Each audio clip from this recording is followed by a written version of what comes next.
Yes, guys, how you doing? Hey, it's me. Hey, everybody. Welcome back to the Spurs Talk Show. I'm sorry I am late. I spoke to the Ornstein. I said, wait until I go live. He said, okay, but you have to go live soon. It's me, Roberto, with my friend Luigi. How are you, bro? We got Bombas this evening already. It always happens. It always happens. Always happens when Butler goes live. Hello, guys. Welcome back on the channel with me, Fabrizio Romano. And today we got the breaking news with the Bomba. Here we go. How you doing, mate? Good to see you. What's crack-a-lacking? I'm doing all right, mate. Doing all right. It is fucking stickier than, I don't know, real sticky shit over here at the moment. Super hot. Fucking humidity's up in the 90s, so I'm trying my best to just stay cool. Did the typical errands this morning, got some chores out of the way, and here we are. It's a big one, mate. Subscribe. Let's go. Yeah, smash the like a button for the Mario. Hey, you see me? I gotta get my Luigi hat over to Drew in Kansas, but the shipping, it is quite expensive, as is the bomber from Ornstein. Ornstein, he is saying that Lucas Bergvall, he is maybe going to Nottingham Forest. 40, what is it? Let's get it up. Stop guessing, Butler. It's all thrown me off. Guessing. All the information's there, mate. All it is in there at your fingertips. He promised me he'd give me a couple of minutes, mate. He promised me he'd give me a couple of minutes to get live. He didn't. Hello? What are we doing here? What are we doing here? So we got an absolute cracker of an interesting show, because we've also got to talk about Sizzy, this thing called Behind Sizzy, which I think is his own, I hope it's his own private one, not someone ripping him off, who's been giving all sorts of information out about Morgan Gibbs-White and other things. We've got to talk about all of that. There's lots going on. But before we get into that, ladies and gentlemen, let's talk about this one. Newcastle United make an offer to sign Lucas Bergvall from Tottenham. Proposal for the 20-year-old midfielder is 46 bar. Turned down, rejected. Tottenham have rejected all of the bids thus far. Nottingham Forest lower and other higher than Newcastle United. Oh, Newcastle United. Sorry, I thought it was Nottingham Forest. My bad. Newcastle put in the bid. Yeah. And others higher. They're saying, hang on a minute. They're saying, hang on a minute. That is fascinating. We've got a bidding war, Bomber, going on. A bidding war, mate. What are we saying here? I reckon it could go for, I reckon he's looking like he maybe go for fucking 50 plus, maybe 55. What do you reckon the right price is then? If Newcastle are in, but other clubs have also, so hang on, he's saying, so Nottingham Forest put one in a couple of days ago for like 38 million, and it was rejected, and they said they were going to come back in. Yep. And others are higher than Newcastle. So someone else has put in a bid already for closer to 50. What's the magic it's got to number? be this one. It's got to be this one, right? Because I think Forest were going to go back in at 42. So now they're saying Newcastle's gone in at 46. It's saying Tottenham have rejected all bids so far. Nottingham Forest was lower, but others have been higher than Newcastle's bid. Am I reading that right? Yeah, no, that is right. So who else then? Who else has put the bids in? Crystal Palace? Was it Chelsea? Who could it be? Well, I'm not selling it to Chelsea. Don't fuck right off. Come on now. Come on now. What we? I don't really. To be honest with you, I'm flip flopping all over the place. I don't know if I want to sell him. Oh mate, you got to sell him for the right money though. You've got to, haven't you? You've got to go. He's got to go. He's got to go. Oh, was it Villa? Simon Cohen here saying Villa. Well, Villa have just who did they just sign? Villa just signed João Gomez from Wolves. And Mbamba as well. And Mbamba, and apparently they're in talks for Palhinha. Yeah. So I don't know where he goes. Where does he go? Oh shit! Hang on. Sorry, I've got to let the cat out. Have we got fake bombers? Fake bombers, Hassan. Kick him out. Give him a breather. I can't do it from here. Someone give him a time. Well, actually, I can. Why can't I do it? Hang about. Get him out. But just for 5 minutes. Just for 5 minutes. You're on the bomber. Yeah, I don't know, man. I don't know. This is really interesting. It's all going to start. As I say, now that obviously we're in the last week of the World Cup and it's all coming to an end. I can see a lot of these chess pieces starting to move pretty quickly now. Well, that's really interesting. If there's somebody higher than Newcastle, it's not going to be anyone outside of England, is it? You would think. I can't imagine it would be. No one's paying that much money. No one's paying that much money for him from outside of England, unless it's something crazy. Interesting, though, right? I wasn't expecting that tonight, mate. No, very interesting. But then, and the thing is that Villa don't have that sort of cash, do they? Well, they've just raised 45 million from selling 10 million for Luca Digne and 38 million or something for Yuri Tillemans. Tell you what, they haven't. Yeah. It's not a bad replacement for them. Like for losing Onana and losing Tillemans to go and bring in Polinia, who'll be like 20, and then Mazambi and João Gomez. That's not a bad. If they do get Polinia, maybe they don't. But even that João Gomez, I thought we spoke about João Gomez like in May or at the start of June, and everybody was telling me that he was guaranteed nailed on to go to Atletico. Yeah, and then all of a sudden that went tits up, didn't it? Very much like Romero. All of a sudden that went quiet on his end as well. And I'm wondering if I don't know. I just wonder if they don't have much money, or they got to sell before they can buy, and they're waiting. Although I think probably they don't want to sell Alvarez. I think that's probably going to happen at some point, isn't it? But yeah, I don't know. Maybe they're just they got issues of their own, isn't it? Yeah. Let me, guys, before we get into any more, I don't know why we're still wearing the Mario hat. It was just because Drew said to me last time we went live, Sean, you've got to get yourself a Mario hat when you do the De Zerbi thing. So I've done the De Zerbi thing now. Now I can get back to looking. Although I think it's quite fetching. I think it's kind of quite like it. You know? I don't know. I might keep it on. What are we saying? Give me a 1 or a 0. Is it because it's red? Should I put the green one on? Should I put Luigi on? Anyway. Let me ask you got to get a, we got to get custom ones, in it? Blue, Tottenham blue with D D and B. I'll be Bozo and you can be Donut. Bozo and Donut. There we go. Costume in there somewhere. I think I might put the donut costume on in a minute. Do you know what? Also, by the way, at the start, I've had to change the title now because of the Bergvall story, but there was a little bit there. It says, is the Butler ITK redemption arc on? Because a lot of you might remember that about this time last year, I went to the Luton game and I had the audacity to dare share an ITK opinion about Morgan Gibbs-White being 100% a Tottenham player. And I went to bed that night, and about 4 o'clock in the morning, I woke up to thousands of horrendous hate mails and in the mud statements, because it was about 11 o'clock at night that Gibbs-White signed a new contract with Nottingham Forest. But all I said in the tweet was, I didn't put a timestamp on it. All I said was that Tottenham he will 100% become a Tottenham player. And according to all reports that are out there percolating with this Sizzy thing, what are you laughing at, Drew? What exactly I'm laughing at Mr. Bertie P at 1406. That letter is the wrong way up. That is comment of the night so far. Absolute legend. That's fantastic. Sorry. Yeah, very good. That tickled me. Yeah. Yeah. Wake up. Yeah. You fucking. So yeah, but listen. So like we've got to talk a little bit about that. But before we get into that, let's finish off the Bergvall thing. So you think Bergvall's going to leave, right, for 55, 60 mil, then it's crazy. It's good money though. At some point, everyone's got. It's good. It's right? Good money. Good money. Good player, but good money. Return. Good ROI. Yeah. Good profit. It's good profit. That. Yeah. I mean. I'm going to be a little bit sad, mate. He's got to go.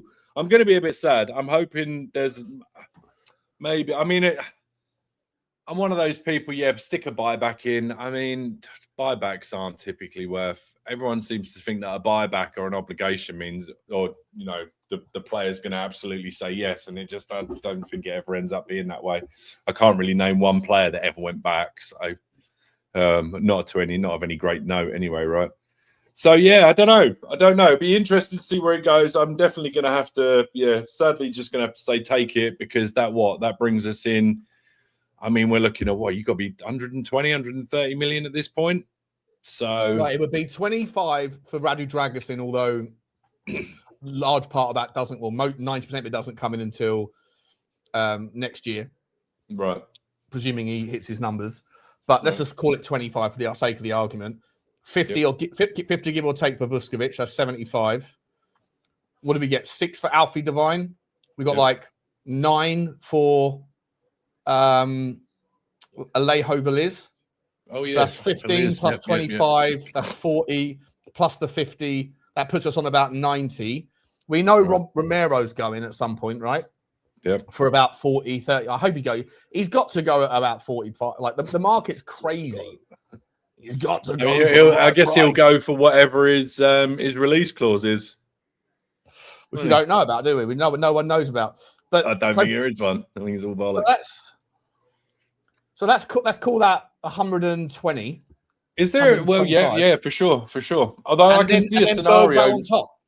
Yeah, maybe 100, 160, 170 back. Good money. And that pays for what? Tonali and a half? I mean, it's not bad. Well, basically, comes close to paying for Tonali and Fernandes, right? Right.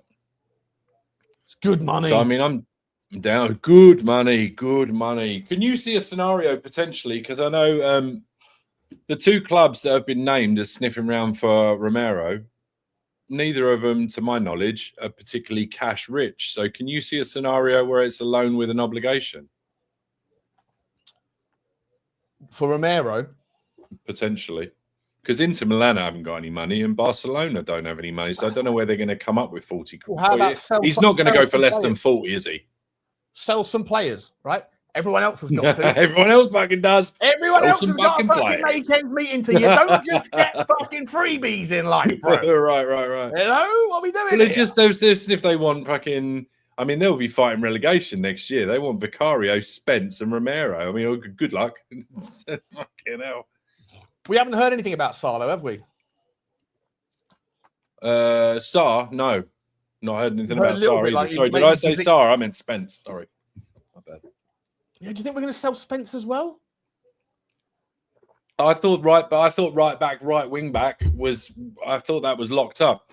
I thought he's got two players there that, all right, coached better. I think you can have make a typical right back out of one of them. And then they're both, I think, pretty good at being the right wing back. So there's your 3 at the back and your 4 at the back kind of wrapped up. But I don't know. I honestly, genuinely didn't expect.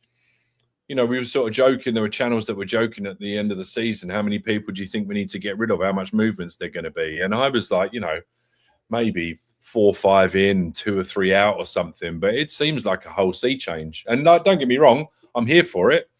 But, it's too much upheaval in there. I'm at the point now where I think to myself, the only people that are going to get in that lot up the road's way next year is that lot up the road. And they just lost their best centre-back for 5 months. Yeah. So, I don't know. If we can hit the ground running, I mean, at least we could stick it to it. I'd like to see us stick it to them for a couple months and at least put the wind up them before they run away with it. Do you know what I would say? I don't know. Do you know what I would say, Drew? And big up to Wolfie. He's always lurking, the old Wolfmeister. He's always lurking in there, isn't he? Morgan Gibbs-White said, "Lol, you'll never learn." Listen, I'm just going off of what our ITKs are saying, bro. And our ITKs that have been on the fucking money all summer. Well, they're out there percolating stories about Gibbs-White tonight. And don't forget, Morgan Gibbs-White has just changed his agent. Why do you change your agent unless you're looking for a fucking move? Because he's thinking, agent, mate, I've got to go. I can't hang around this football club any longer. I can't do it anymore. And you know what else? There's a player in our cab, in our ranks, called Jedley King, Jed Spence. And I personally think he would be perfect for Nottingham Forest under Ollie Glasner. I think he would be an absolute rat-a-tat-tat of a wing-back, full-back for a back-three system in a transitional team that are going to bore the life out of every football club and every football fan. in the country next season until you get relegated, and then he's going to say, "I've got to go as well." But I feel like there is a chance, mate. I feel like there's a chance, but he's just changed that. Why would you change your agent unless you want to go? What are we doing here, Drew? Where are they all going? Where are we fitting all these fucking midfielders? Where are they going, Sean? Please riddle me this. And I'm all for, because I can hear people's voices in the ether saying, "Oh, you need a big squad. You got to have all these people." And I get it. But we're not even playing European football next year. Like, I don't know. It just doesn't really make sense to me right now. It really doesn't. Tottenham definitely need a 10 who can hang off the right-hand side, because we've got all these players in there, but we don't know how, like James Maddison, you know he's going to get injured at some point next season. And if he's dominating the minutes for the early stage of the season, there's going to be an injury. You do need some competition. Xavi Simons is nowhere near fit. Kulusevski, we don't even know if he's ever going to play again. Maybe he will, maybe he won't. But even if he does come back, I guarantee it won't be long until. I mean, to be fair, he was in the. I would watch the training video the other day or yesterday, and he was in the gym with a rubber band around his leg, doing some pretty stellar stuff with his leg. So, I mean, whatever that counts for. I know it wasn't kicking a ball, but I have seen him kicking a ball. I mean, he did look like he was in pretty good spirits than he was with the rest of the group. So I get it. I completely get it. And I was kind of, and still probably am kind of with you in that I genuinely have a hard time in my brain, especially when you get fed that these players are like the top 0.5% of the people in the game. Like, I just have a real hard time seeing him coming back and being able to play at that level consistently. And I hope I'm proven wrong. Like, I'm not trying to, I don't want him out the door. I get where you're coming from. With the likes of, I'm trying to figure out where they all fit right now anyway, and to be kept happy, because you've just bought in, I mean, like, as people kept on saying to me the other week, you just bought in these players. If you bought in a player and he's 100 million, he's got to start. He's got to start 100 million. He's got to start. And he's got to play every minute. And we've got to flog him like a dead horse. And then we're going to be there again. So I don't know. I think I'm still of the belief that we need a left winger and we need a forward before we start thinking about yet another midfielder. I genuinely. Well, when we talk about the left wing forward is obviously going to be, we know. Well, that's the reason I went live tonight. I was expecting a bomber tonight, but we've got a bomber. And speaking about people we weren't sure whether they were going to return or not. The prodigal donut has returned. Hello, Hugo. How are you? I haven't seen you for a while, bro. The prodigal boulangerie. How are you, my man? Yeah, not bad, mate. Some of us have got to work occasionally, Well, actually, you wouldn't, and nor would you. So, hang on a minute, catching strays here. I mean, a bit harder work all week. Doing catching flack, Drew. I mean, admittedly, I work in the weed industry and we're all kind of just bums. But hey, I put in 40 hours worth of bumming around every fucking week. Thank you. I know you're like dedicated to the trade, mate. Well done. Good. Absolutely. The weed I wash is the cleanest weed you will ever see. Good job. It's a good job. Good job. Good 40 hours. Good no retirement fund. Yes. Good capitalism. That's it. Quality of life. Yes. Work-life balance. Yeah. Well, how are you, Hugo? It's good to see you, mate. How are you? You're sitting so close to the camera, and now I feel like I've got to sit up straight. That's a problem for me. I thought we were all just trying to be the same head size, because no one wants to be the tiny pea head, do they? Maybe I'm gonna change camera then. Change camera. Oh yeah. Either that, or just keep on adding cameras, and it takes off however many pounds per camera. Hey! I'm back, everybody! Hey, well, this is the Nottingham Forest man, the Wolfie. He don't understand that when I say I want a player, I get the player that I want. And I don't mind that Morgan Gibbs-White. He comes in, he does a little bit too much in the way of the flickety shit, but he did get the G and the A. A is for assists, and he will assist at Tottenham all next season. What are we doing here? Let's get rid of that fucking camera. Yeah, he'll do. He'd be great for the assists until he did his ACL. At which point, Bloody hell. Fucking hell. What are we doing here? I don't know. Get in your box, De Zerbi. Go on. You get in your box talking about bloody ACLs before the season's even started. You're going to jinx this. Don't be talking it into the ether. Back it up a sec, because it was Donut on the far left. Back it up. In his alter ego state. That's been onto the conspiracy theory about the trays and the and the lack of depth of pitch. Wow, you look a bit evil. Possessed. I don't know. These club, it's my eyes. They are too blue. These club is a changing. It is a changing. I wish I was here when the Daniel Levy here left. And now you've got someone else called Roberto De Zerbi in instead of me. This is not good. This club. Evil Conte. Yeah, evil Conte is exactly what it is. He looks like a zombie, man. He looks like he's possessed. I know, right? Frightening. Bloody hell. Let me ask you. I'm going to change back. Let me ask you, guys. Possessed Conte, yeah, possessed Conte. Let me ask you guys about the Savinho story, because it looks like. Let me get rid of this shit. How do I do it? Looks like it's happening, doesn't it? It does look like it's happening. It looks like all day long we've been seeing on the old WhatsApp. He's just taking himself out of his own stream, and ladies and he's gentlemen. Gone. This is what you tune in for, ladies and gentlemen. The bozo formerly known as Butler. It's Friday night. Hey, Friday nights are going to Friday night. Hello? What are we doing here? What a donut. Anyway, let's talk about Savinho, because he is the main course, the main story of today. It looks like he's packed his bags. There was ITK transfer, translation wars.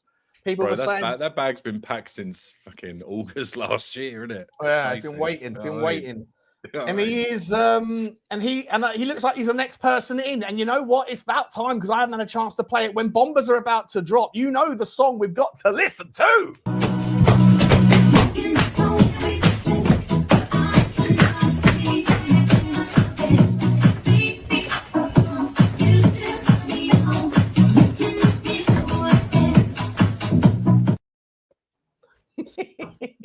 Every time I see that, Just in time. Perfect time. What are we saying about Savinho, guys? What are we saying about Savinho? I don't understand. I don't understand how magically, like, he was, supposedly Thomas Frank's #1 target, and then suddenly he's like, what was it that Romano said? Tottenham's 1, 2, and 3 choice for the next signing. Hey guys, welcome back on the channel. 1, 2. I told you, not 1 month ago, not 2 months ago, 3 months ago. This. I don't know, man. I don't know, because I was watching this video earlier on. It came up on my feed. Oh, and it that was old from classic. I know, right? From about I don't know, about a year ago, maybe. And it was this bozo talking about how this guy was the next best thing. He was unbelievable. And he was going to change our left-hand side. And now, all of a sudden, he's not worth toffee. So I don't know what to believe anymore. Who was saying that, though? Don't you say it was me. Don't you ever... I never said Savinho was a bomb. Don't you... Clip it. Show me where I said Savinho is the guy, because he's not. Listen, I don't know. Maybe I'm going to get caught out here. This is the reason why we need to think about this, right?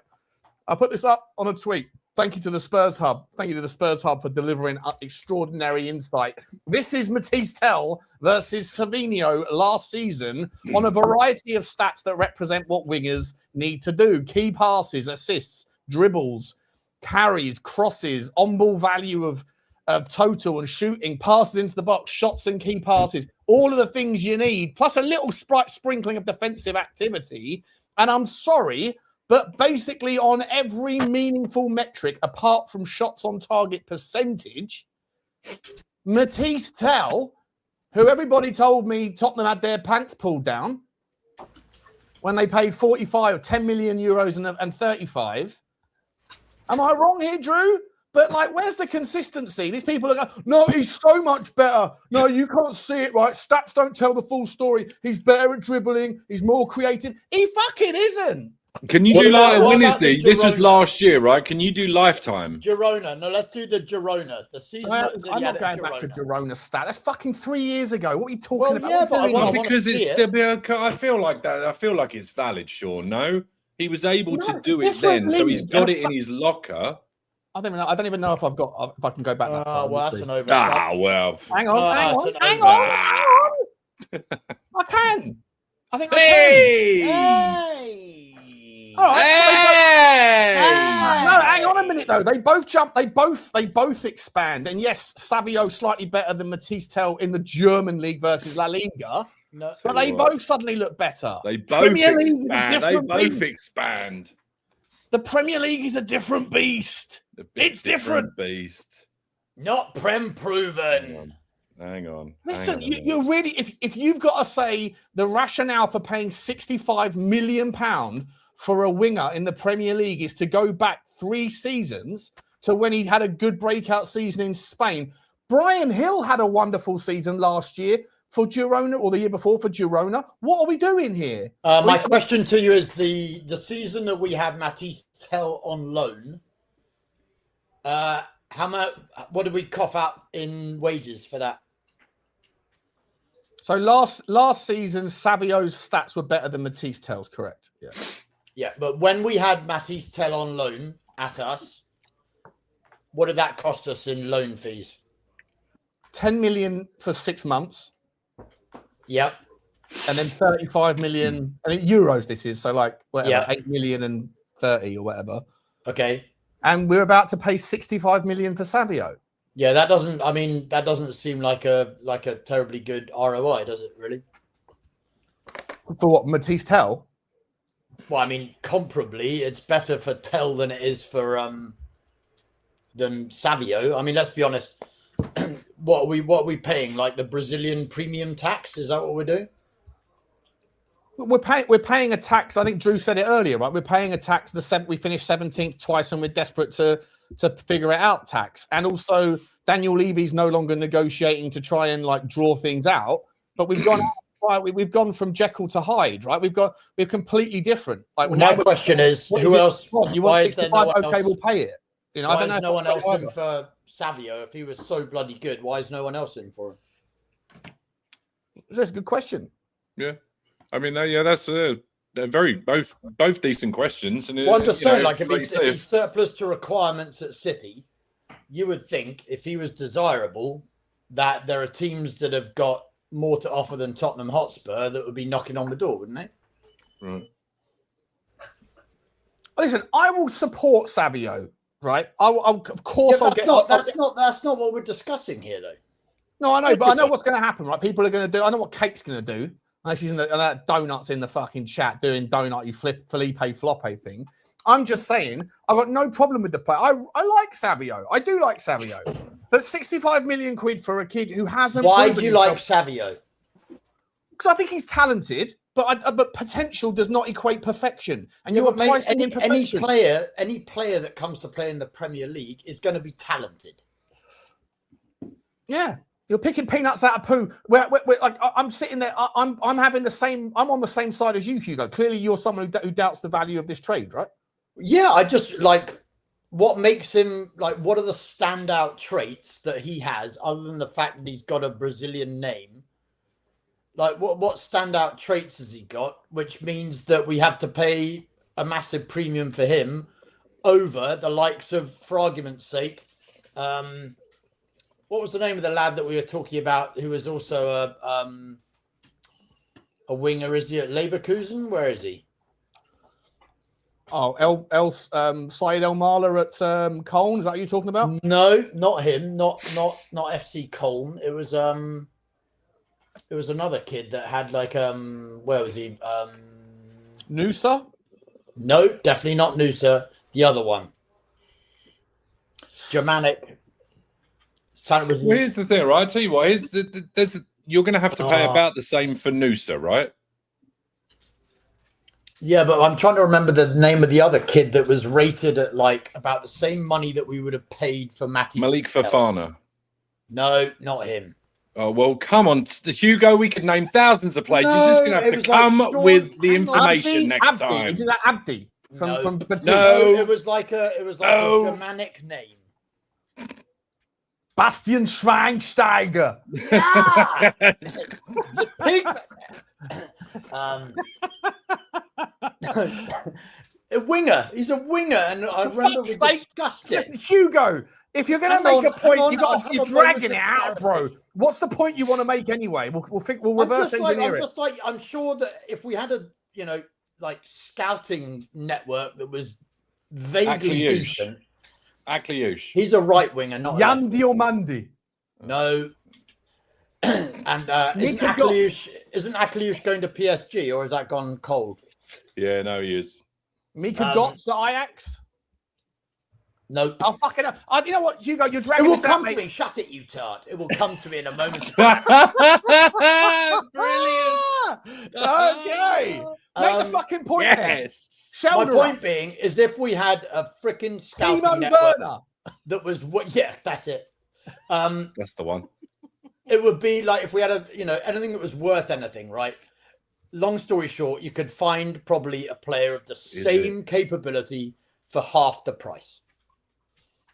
That's where I'm at. And that is the point, right? That's the point. If you are sitting there telling me, on the one hand, let's not go and sign Abdi El Zalazouli. Let's not go and sign Mika Gotts. Let's not go and sign Antonio Noosa. Why? Well, they're not Prem proven. And at the same time, you're telling me, well, we should go and spend 65 million on Savinho. Why is that then? Oh, because of what you did at Girona. Like, it's like there's no consistency in that logic at all. And there's a lot of people out there that are saying that fucking bollocks. I mean, when you put it like that, it's fair enough. Infuriating. It's infuriating, Drew. What are we doing here, mate?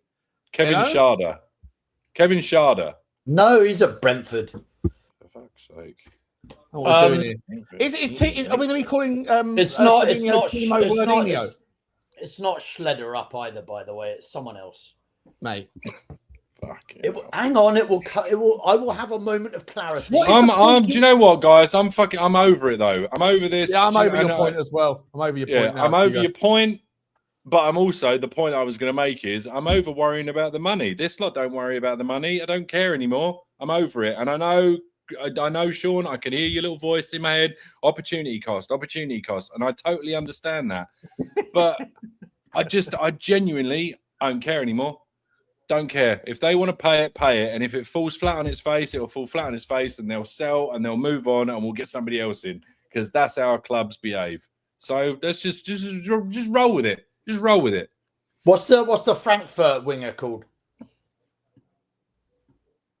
Ekatike from last year, that one? No.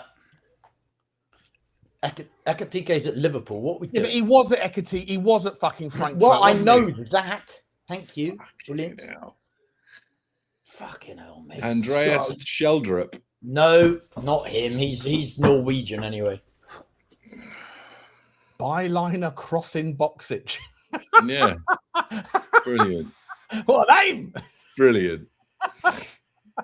He's got a brother called Noah Outputterino or something. Yeah. Nodderina. Listen. What? Let's. So are we of? So Drew, you are saying that you don't care if that's what Roberto De Zerbi wants. That's what the De Zerbi gets. I'm so on De Zerbi's train. I'm so on it that I genuinely, he can give him the keys. Give him the keys. He's made me feel something in Peter Parker's that I've not felt since Pochettino. So let's just fucking roll with it. Just give him what he wants. I don't care. Let me ask this though, right? Yep. There's so many other stories out tonight about lots of our young players that are going. Apparently, it's not going to include. I really hope it isn't. Will Lancashire, he's going to hang around. Right. But Tynan Thompson, highly rated 18-year-old, was at the Charrington, wherever it is, training ground at Manchester United today. And he wants to leave, according to reports, because he doesn't see a pathway through to the first team. Right. But he's going to go to Manchester United and compete with their front line, where there's also kids that are chomping at the bit. That doesn't make a lot of sense. But if we're sanctioning that or allowing that to happen in any way, shape, we're not reassuring him that he can stay and compete. That's a problem, right? We've also got the story out about who was the kid who was at plays for Northern Ireland now, who played at Leyton Orient a couple of years ago, and he was scoring halfway hitters a couple of seasons ago. What's his name? Who plays for us? Yeah, Jamie Donnelly apparently is seeking offers from the Championship, right? So it feels to me like De Zerbi is just sanctioning this entire clear out, and a hell of a lot of it is these youngsters that are coming through. Now, again, not all of your youth, most of your youth team are never going to make it into the first team, and so I've got no problem selling the vast majority of them if they're not going to make it, and you just you satisfy 100% profit, right? Yeah, bring in some money and you keep recycling it. But I also am a little bit concerned because this whole kind of just give him the keys to the kingdom. You're giving the keys to the kingdom to a guy who is a known absentee artist. He likes to just disappear after a couple of months or a couple of years, right? Not having it. Okay, well, we'll make your argument. Well, we've spoken about this on the last show. We spoke about this on the last show. He had to leave Shakhtar Donetsk because of a war. Yeah. He left Brighton because he showed them that he was more than capable of doing bits, and he wanted more. And they've got a very rigid structure, and they said, "Sorry, we're not going to go above and beyond and get players in. This is what this is what you're stuck with." And he said, "All right, sorry about it. I want to do a little bit more than that." He went to Marseille, and everybody knows how I feel about Marseille, don't we, chat? We fucking hate it. Dumpster fire. It is a dumpster that has stuff in it, and that stuff is on fire, right?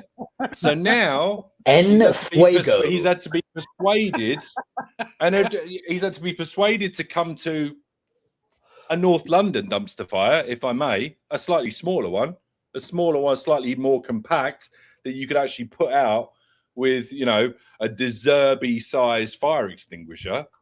But I digress. I think he wants something for the long term. I think he's interested in building something. And by the way, I don't think it is all on him, because I think, in my mind, you have to understand that the dude is under pressure, and he's under pressure to win and put points on the board. And if he doesn't think he's going to do it with kids, then I'm sorry.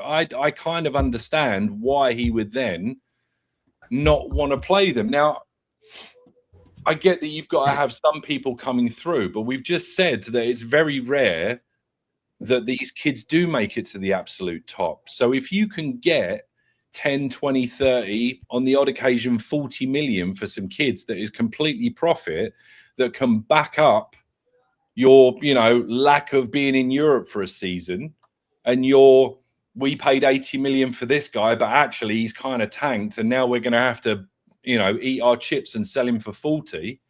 Well, so now you've sold a couple of players from the academy that make up the difference on that, you being a bozo 2 years ago. Okay, so what do you do next season when you don't have any association trained players? If you're selling Bergvall, right, and you've got Brandon Austin. Who was Dean Austin? He was a player in the 90s. I feel like I'm talking to myself 6 months ago, because I was bringing up these points on shows and nobody seemed to care about it. And now people are making the argument to me about club-trained homegrown players.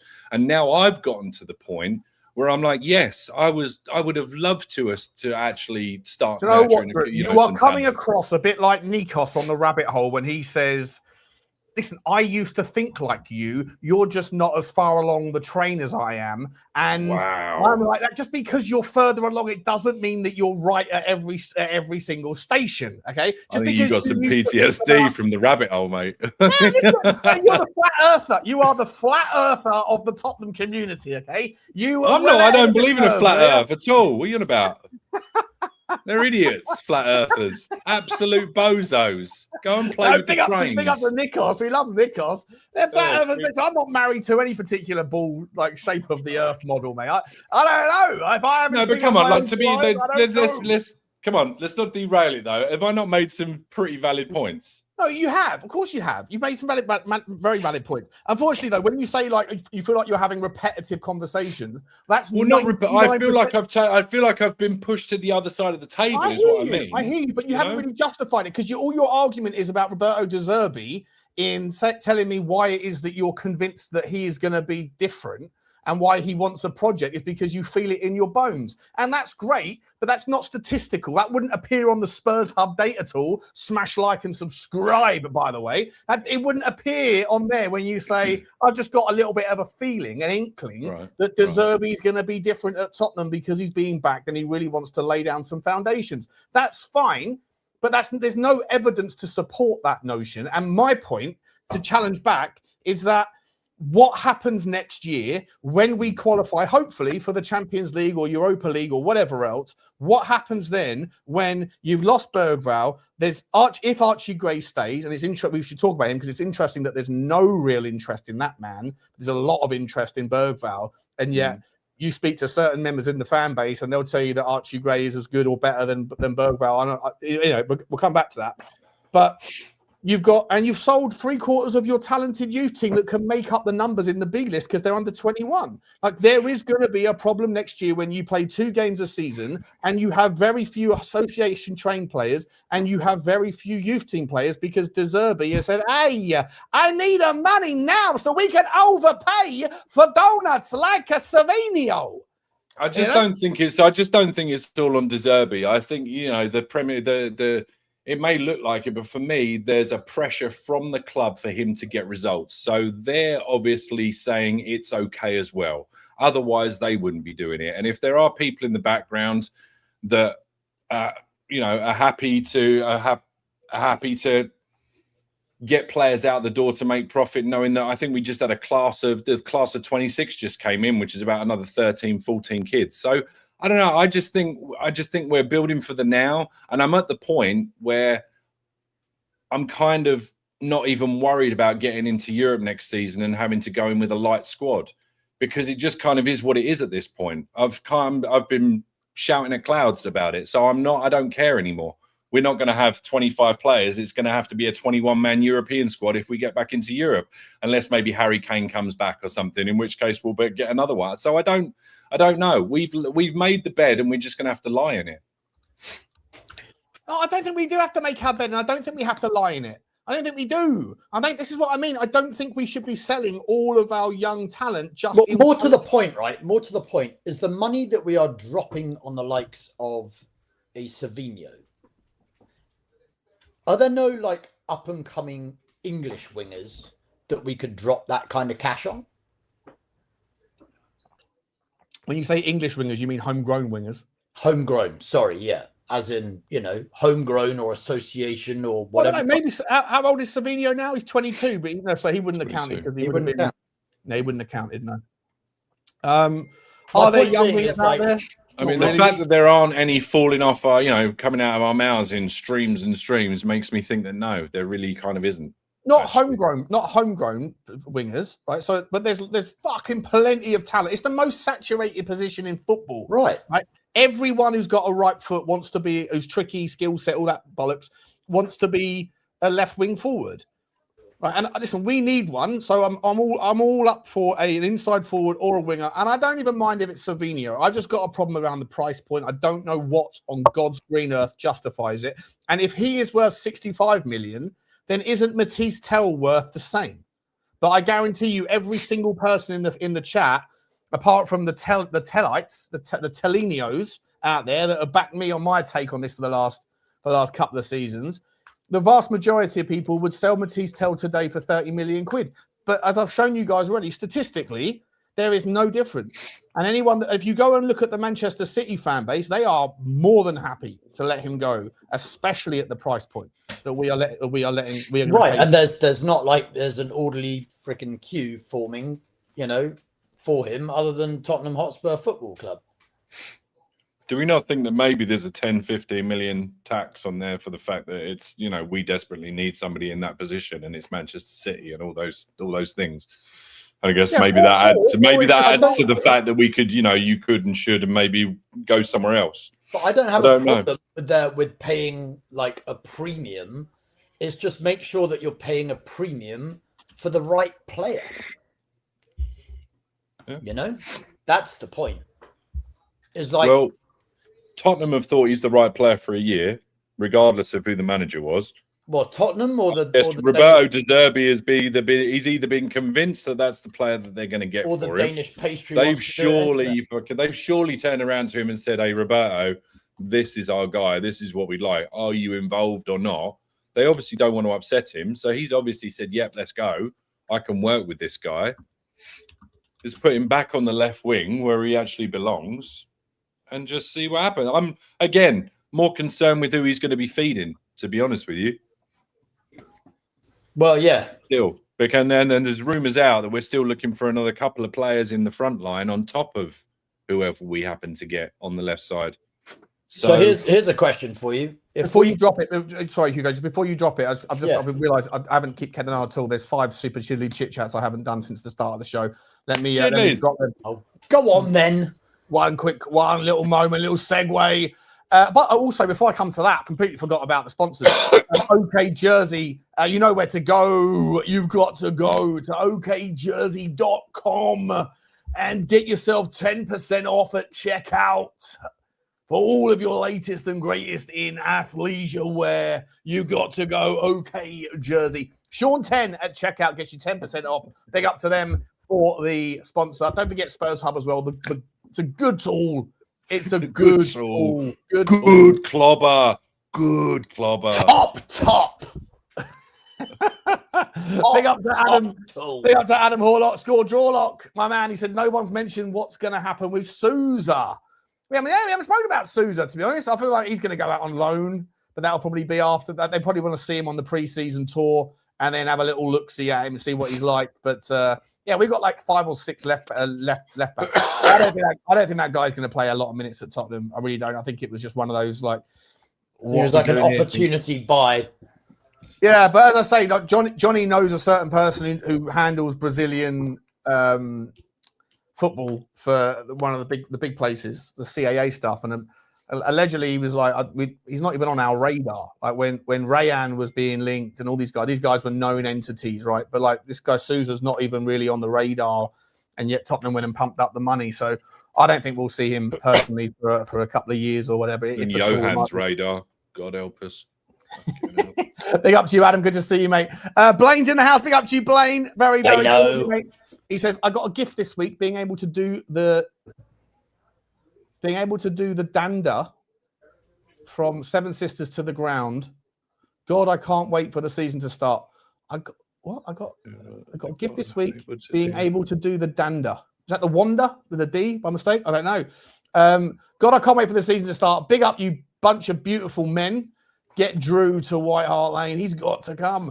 Big up to you, Blaine. I'm not sure what that dander word means. Is that even? I don't know. Maybe you've misspelled it, or maybe I'm just not familiar with the word. But maybe it's like a little Irish jig up the Seven Sisters or something. A gift this week being able to do the dander. I don't know what it means, mate. I don't know what it means. Let me know what it means. Big up to you though. Thank you so much, Blaine. Always very generous, buddy. Mr. Bertie's become a new member. Love that, Mr. Bertie. Love your picture of your dog in the chat as well, in the profile there. Very cool. Look at that. That's not a dog, mate. That is not the dog. That is what's his face from Rainbow. It's fucking Bungle the bear. Oh, is it? Oh, Zippy. Is it Bungle, is it? Sorry about that. You're so silly, George. You're so silly. Stop it. Oh, Zippy, you're so rude.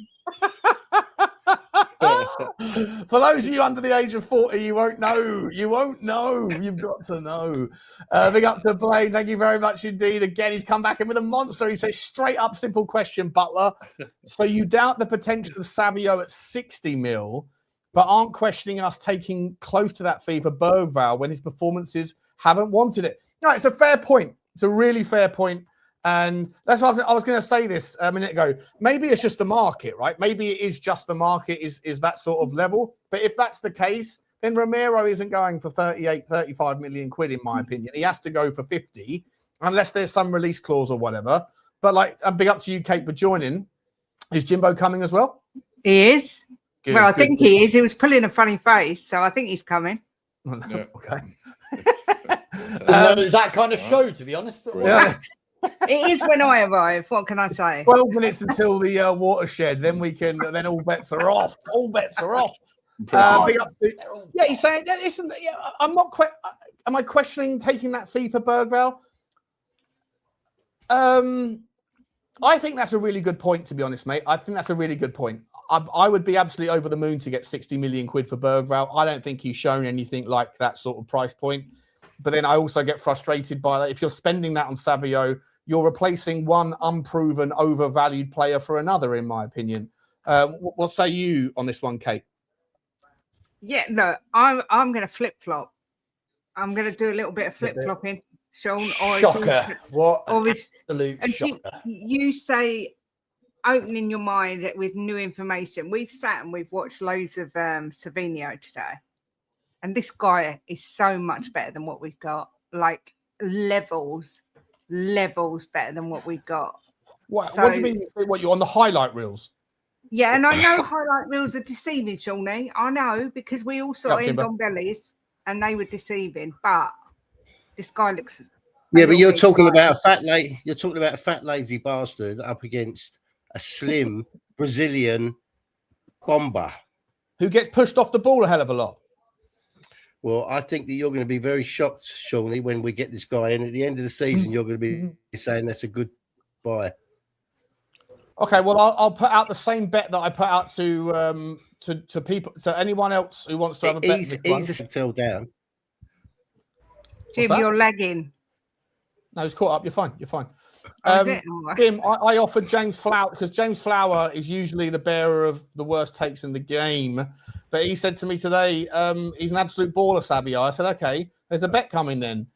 15 GA in the Premier League, half of which have to be goals. Are you taking a 20 quid bet on that? I don't think he's going to get 15 GA next season. Didn't you say 15 GA, charity, 6 of them have to be goals? I did, yeah. Would you take that bet, 15 Jimbo? GA. And 6 it's of them we'll have do to it be for charity, goals. legend on the back. Am I lagging? A little bit. Should I go out and come back in? Yeah, come back in. Go and do the old. She likes it when you do that. Yeah. Absolute disgrace. Listen, before we get back into it, let me quickly smash the Chelsea Spur as well. Said, speaking of your Peter Parkers, I think Hugo's got an Andrew Garfield AI on. Who's Andrew Garfield, and what's that? What does that mean? Somebody said he looked like a young Heath Ledger. Dude looks like Heath Ledger now. What are we on about? What are we doing? Yeah. It's tough getting out of bed in the morning, but some of us have just got to do it. Tough digging yourself up, is it? Jesus. Yeah, What are we doing here? Well, I don't know who Andrew Garfield is. Andrew Garfield is the middle Spider-Man. Yeah, Kate will tell He's you. not the first one and not the new one. He's the one in the middle. If no one will blow your trumpet for you, you have to blow it yourself. Not a clue. I've tried to, but I couldn't reach. Right. Well, you ought to have done a Michael Jackson and had Prince one that had his bottom ribs removed. Yeah, allegedly. Yeah. Allegedly. Well, he's not here to slap us with a defamation, so you know. No, true. But I think that who was the other geezer who had the rumor about? Was it the man from Ghost who had the rumor that he liked to let gerbils go up his? No, that was Richard Gere, wasn't it? Oh, Richard Gere. He was the man with your gerbils. Can you imagine if that, like, obviously it's entirely probable it's not true. Can you imagine, like, that rumor is the one that kind of spreads about someone? No smoke without fire. That is one hell of a release clause, isn't it? Jesus Christ. Anyway, can we talk about... Anyway, Jimbo, back to the bet, mate. 15 GA. What are we doing here? Yeah, I'll take it, but we'll do it for Legend on the Bench, the charity we're associated with. Oh, okay. Yeah. Fair enough. There you go. So how many is it? 15. 15 GA and 6 of them have to be goals, and it's Premier League only. You want to pay now? You have to cough up 100 quid for every goal or assist. Wait, what? Wait, what? Hang on. Whoa, that's a bit steep. Hang on a minute. What are we doing here? Fucking Have we hell. gone past the watershed? No, we're still not done watershed yet. 7 minutes. 7 minutes, then we can all bets are off. What are we doing here? Let's get back to the youth team stuff. Are you guys all happy to be seeing all these kids getting sold and loaned out, or not loaned out? Basically, all of them are kind of like off the, jogged on. They're never getting going to make jogged it. on is what's happening. Was that Hugo? They're getting jogged on, aren't they? Yeah. Luca Williams-Barnett isn't. Well, no, but is he going to go out on loan? Don't know. But, Mikey Moore, there's no rumours about him leaving. I don't know. I don't know. I don't know. What about not being so nostalgic or just sentimental about these things? Just let the machine churn. I mean, I hate to be a bit ruthless like that, but we've just said we're having this argument about Savinho, but, Blaine makes the point that we'd all take that money for Bergvall. So I just think with the kids, I think you got to take the profit where you can. And if you genuinely think you've got something special, then you try and get him in the first team. And if the manager fancies him, he fancies him. If not, he's another one on the list. And then you build your coffers up and you go and get your 25-year-old from Italy or Spain who's kicking it. And, you carry on and you do it that way.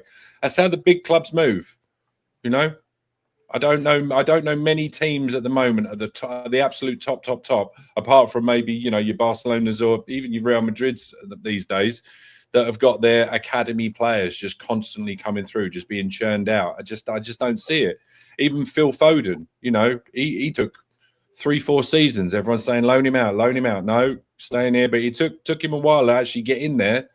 And now he looks like he's been flogged like a dead horse, but that's a different conversation. I was going to say, he won the award and then he fell off a cliff. Yeah. Well, I'd take Phil Foden in a heartbeat. Yeah. And he wouldn't. But no, man, I mean, I'm just to, I'm here for it. Well, he just signed a new deal, so weirdly unaffordable, I would think. Yeah. I think everyone moaned so much about the kids last year, and then when it comes to selling them, everyone has a nervous breakdown. But I'm with Drew on this. I think you've got to trust De Zerbi, give him what he wants.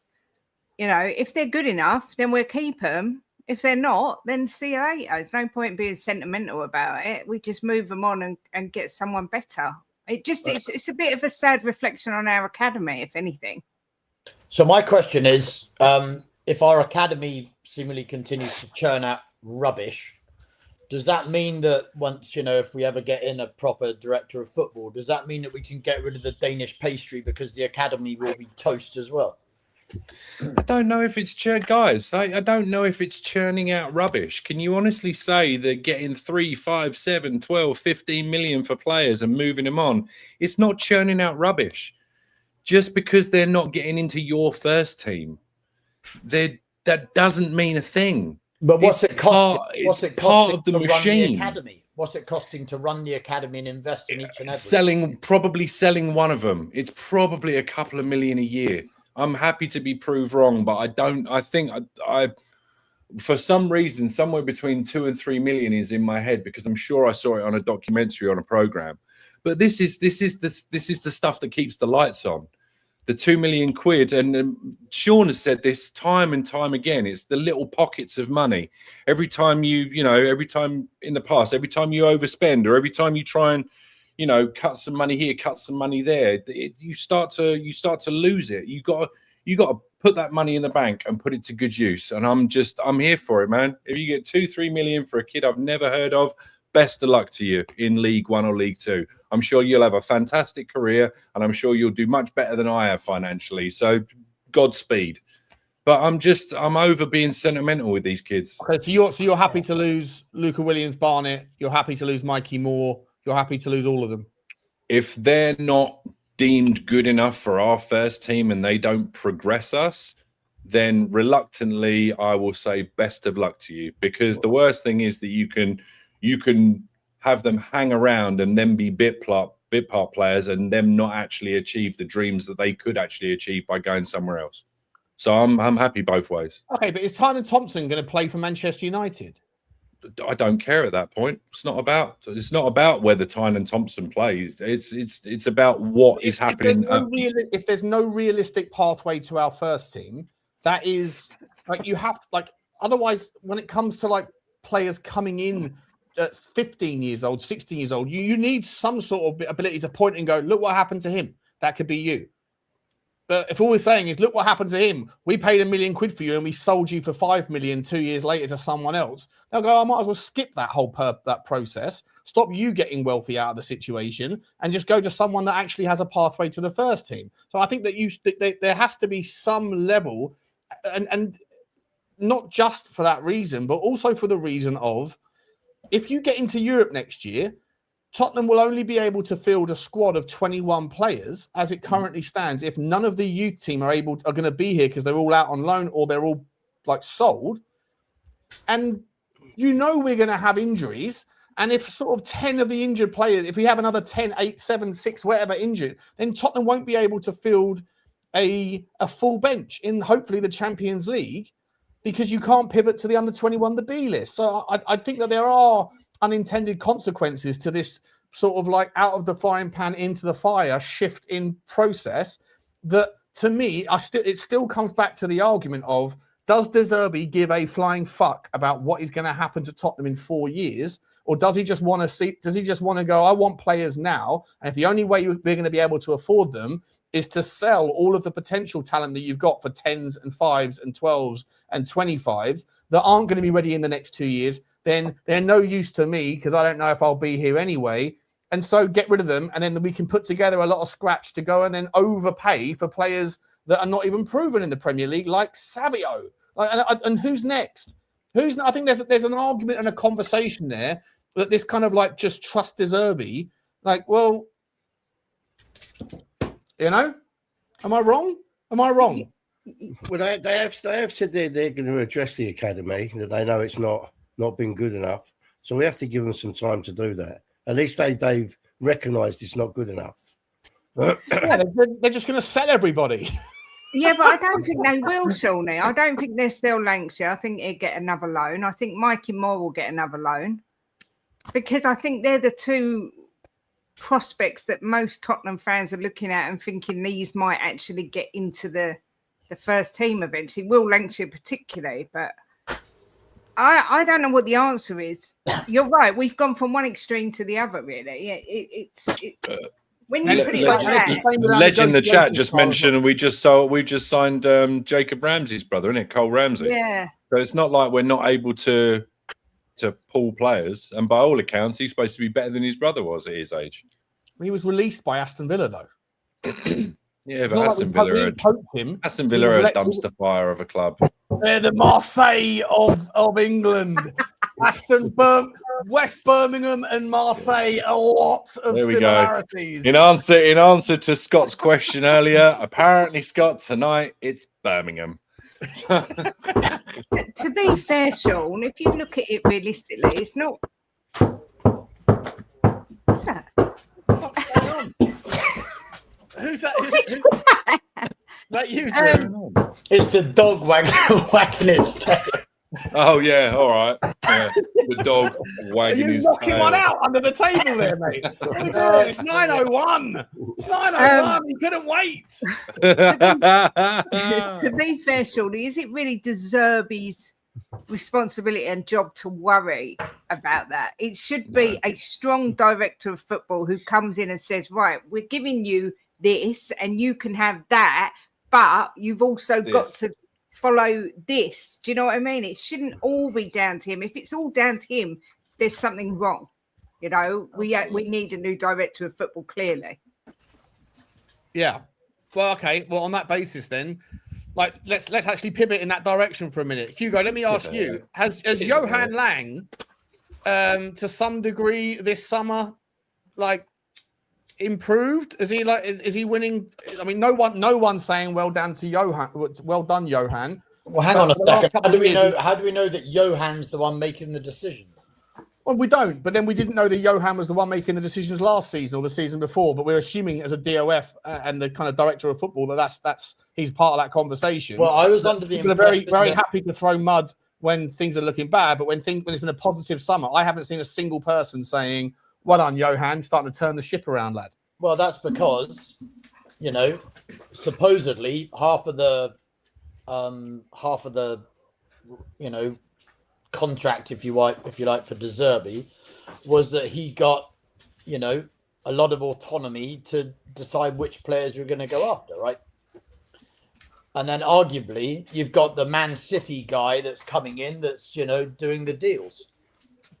So my question is, what proof is there that in fact Lang, other than trying to sign a guy that, we tried to sign under Thomas Frank, what proof is there that Lang's got his fingerprints on this transfer window anyway?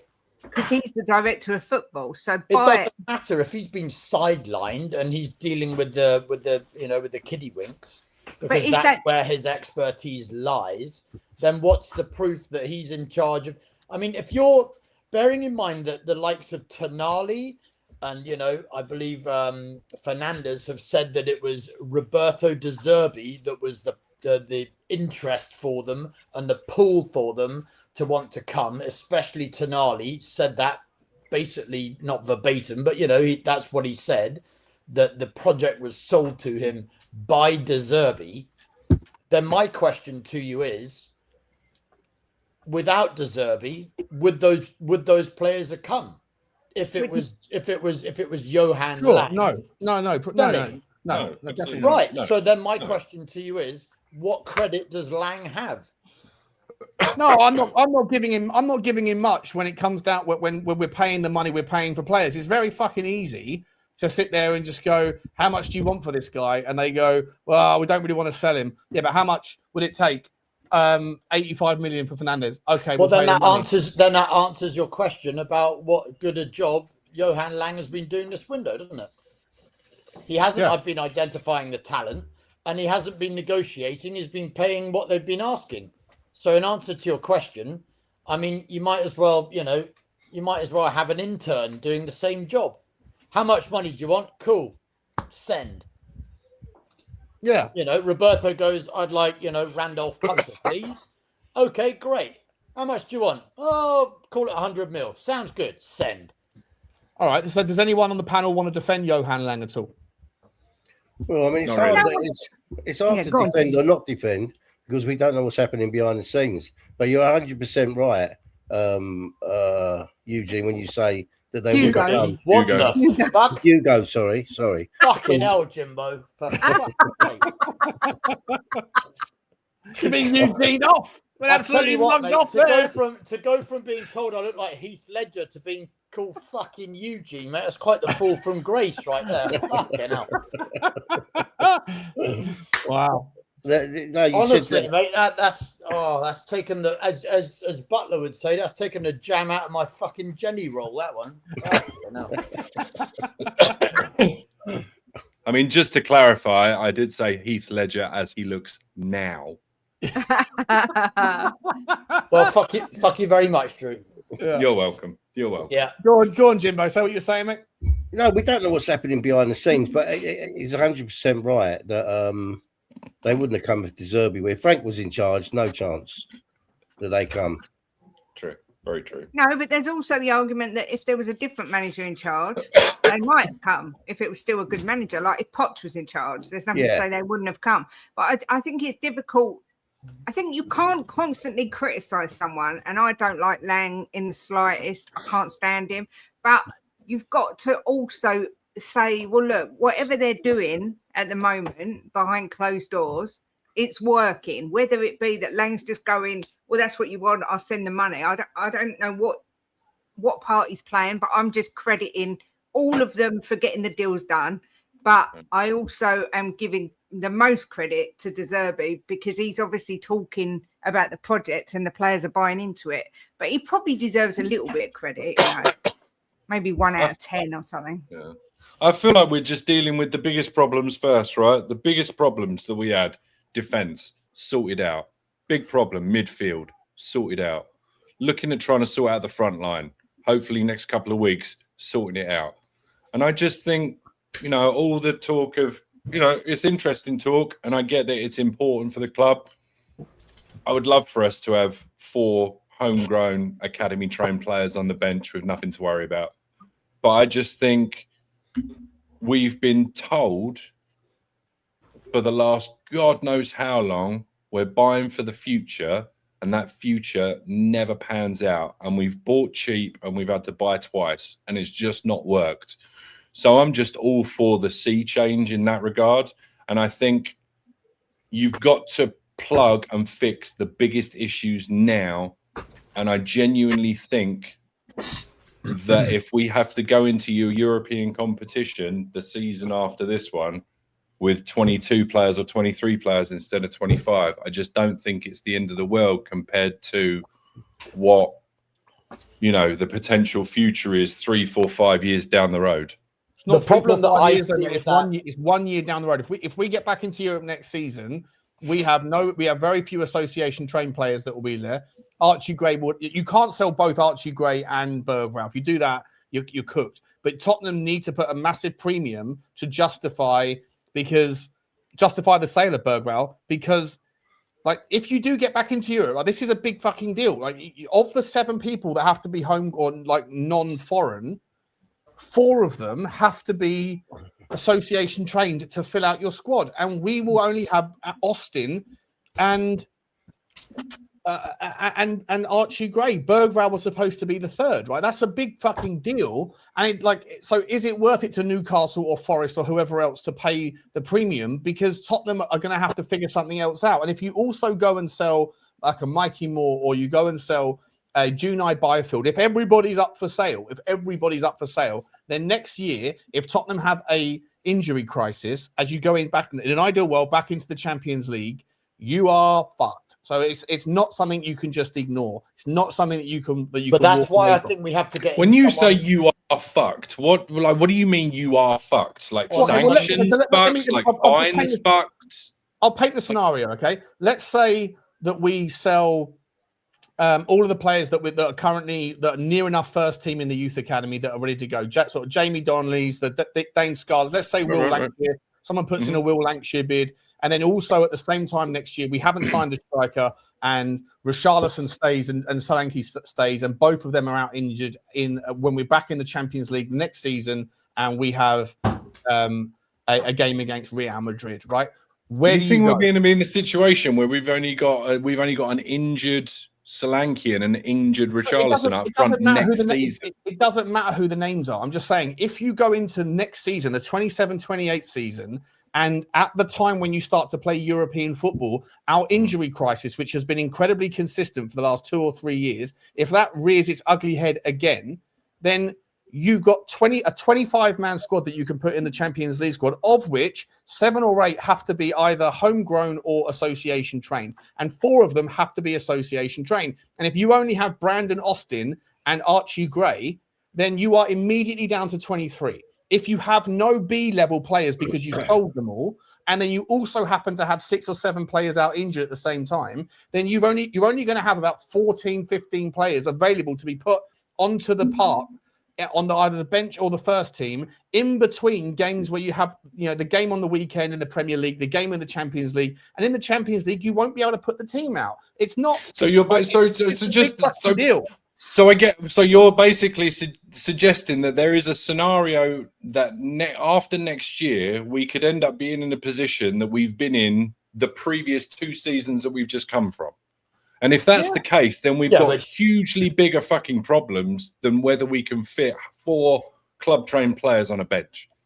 I'm sorry, I just think the injury crisis is a big fucking deal. That, like I've said a million times, you could go out and spend £100 million on every single player in the squad. If you could do it, if you had the wiggle room on your FFP and you had ambitious owners, you could go and build a £2.5 billion squad and have £100 million player twice over in every single position. But if they're all fucking injured, then you've got a massive issue, right? So, like, the issue would then the issue would be also prevalent in the domestic cups and also prevalent in the league. So I just don't quite know what I guess I don't quite know what Well, don't sell all of your youth team players that can squeeze into the squad without having to be registered. Is my point.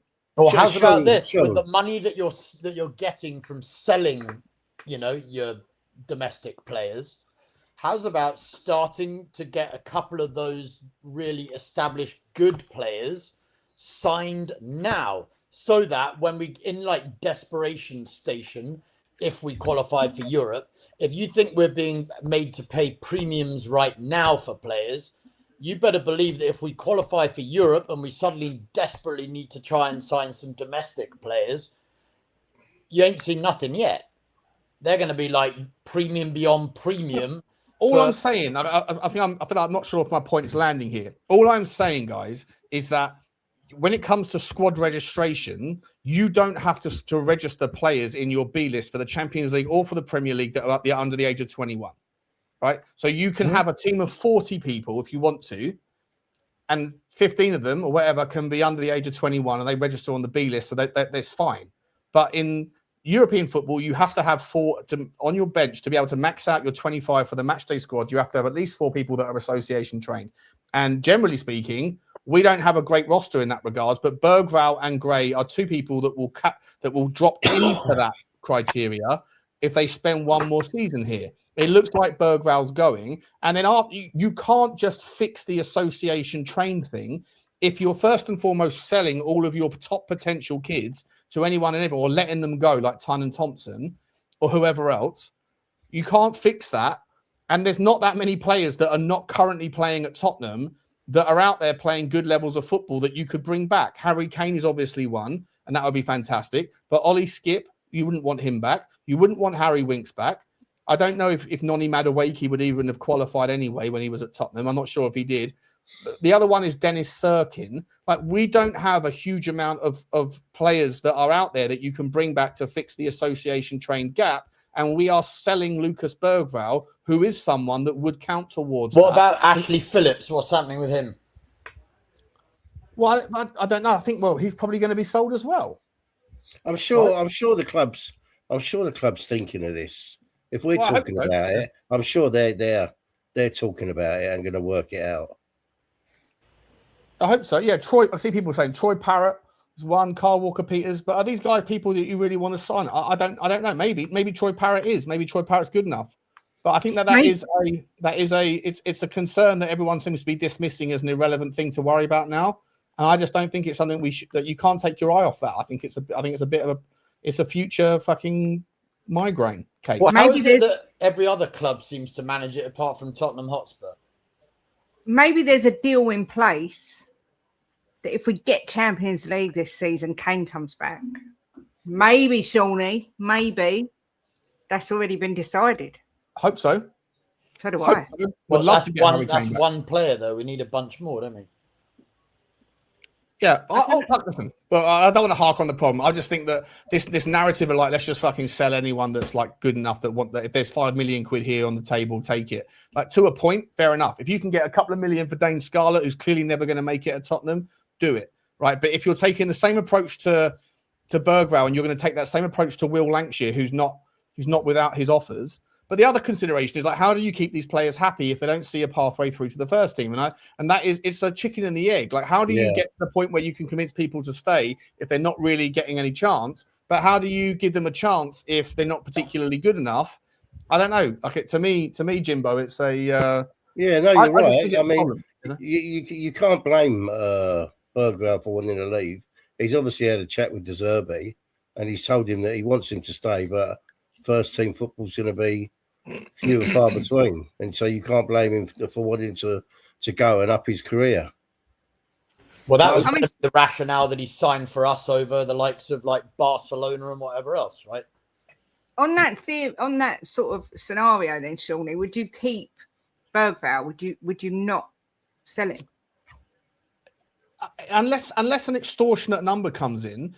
But like I said, I don't see I don't understand why it is that, like, if we've rejected 45 million quid, then clearly Tottenham are considered. To your point, I think Drew made the point, like, we must, or was it you, Jimbo, saying the club must be considering it? I think they are considering it.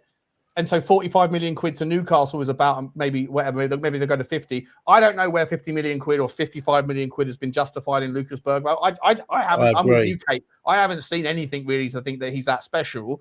But maybe, obviously, other football clubs, there's a lot of people that want him.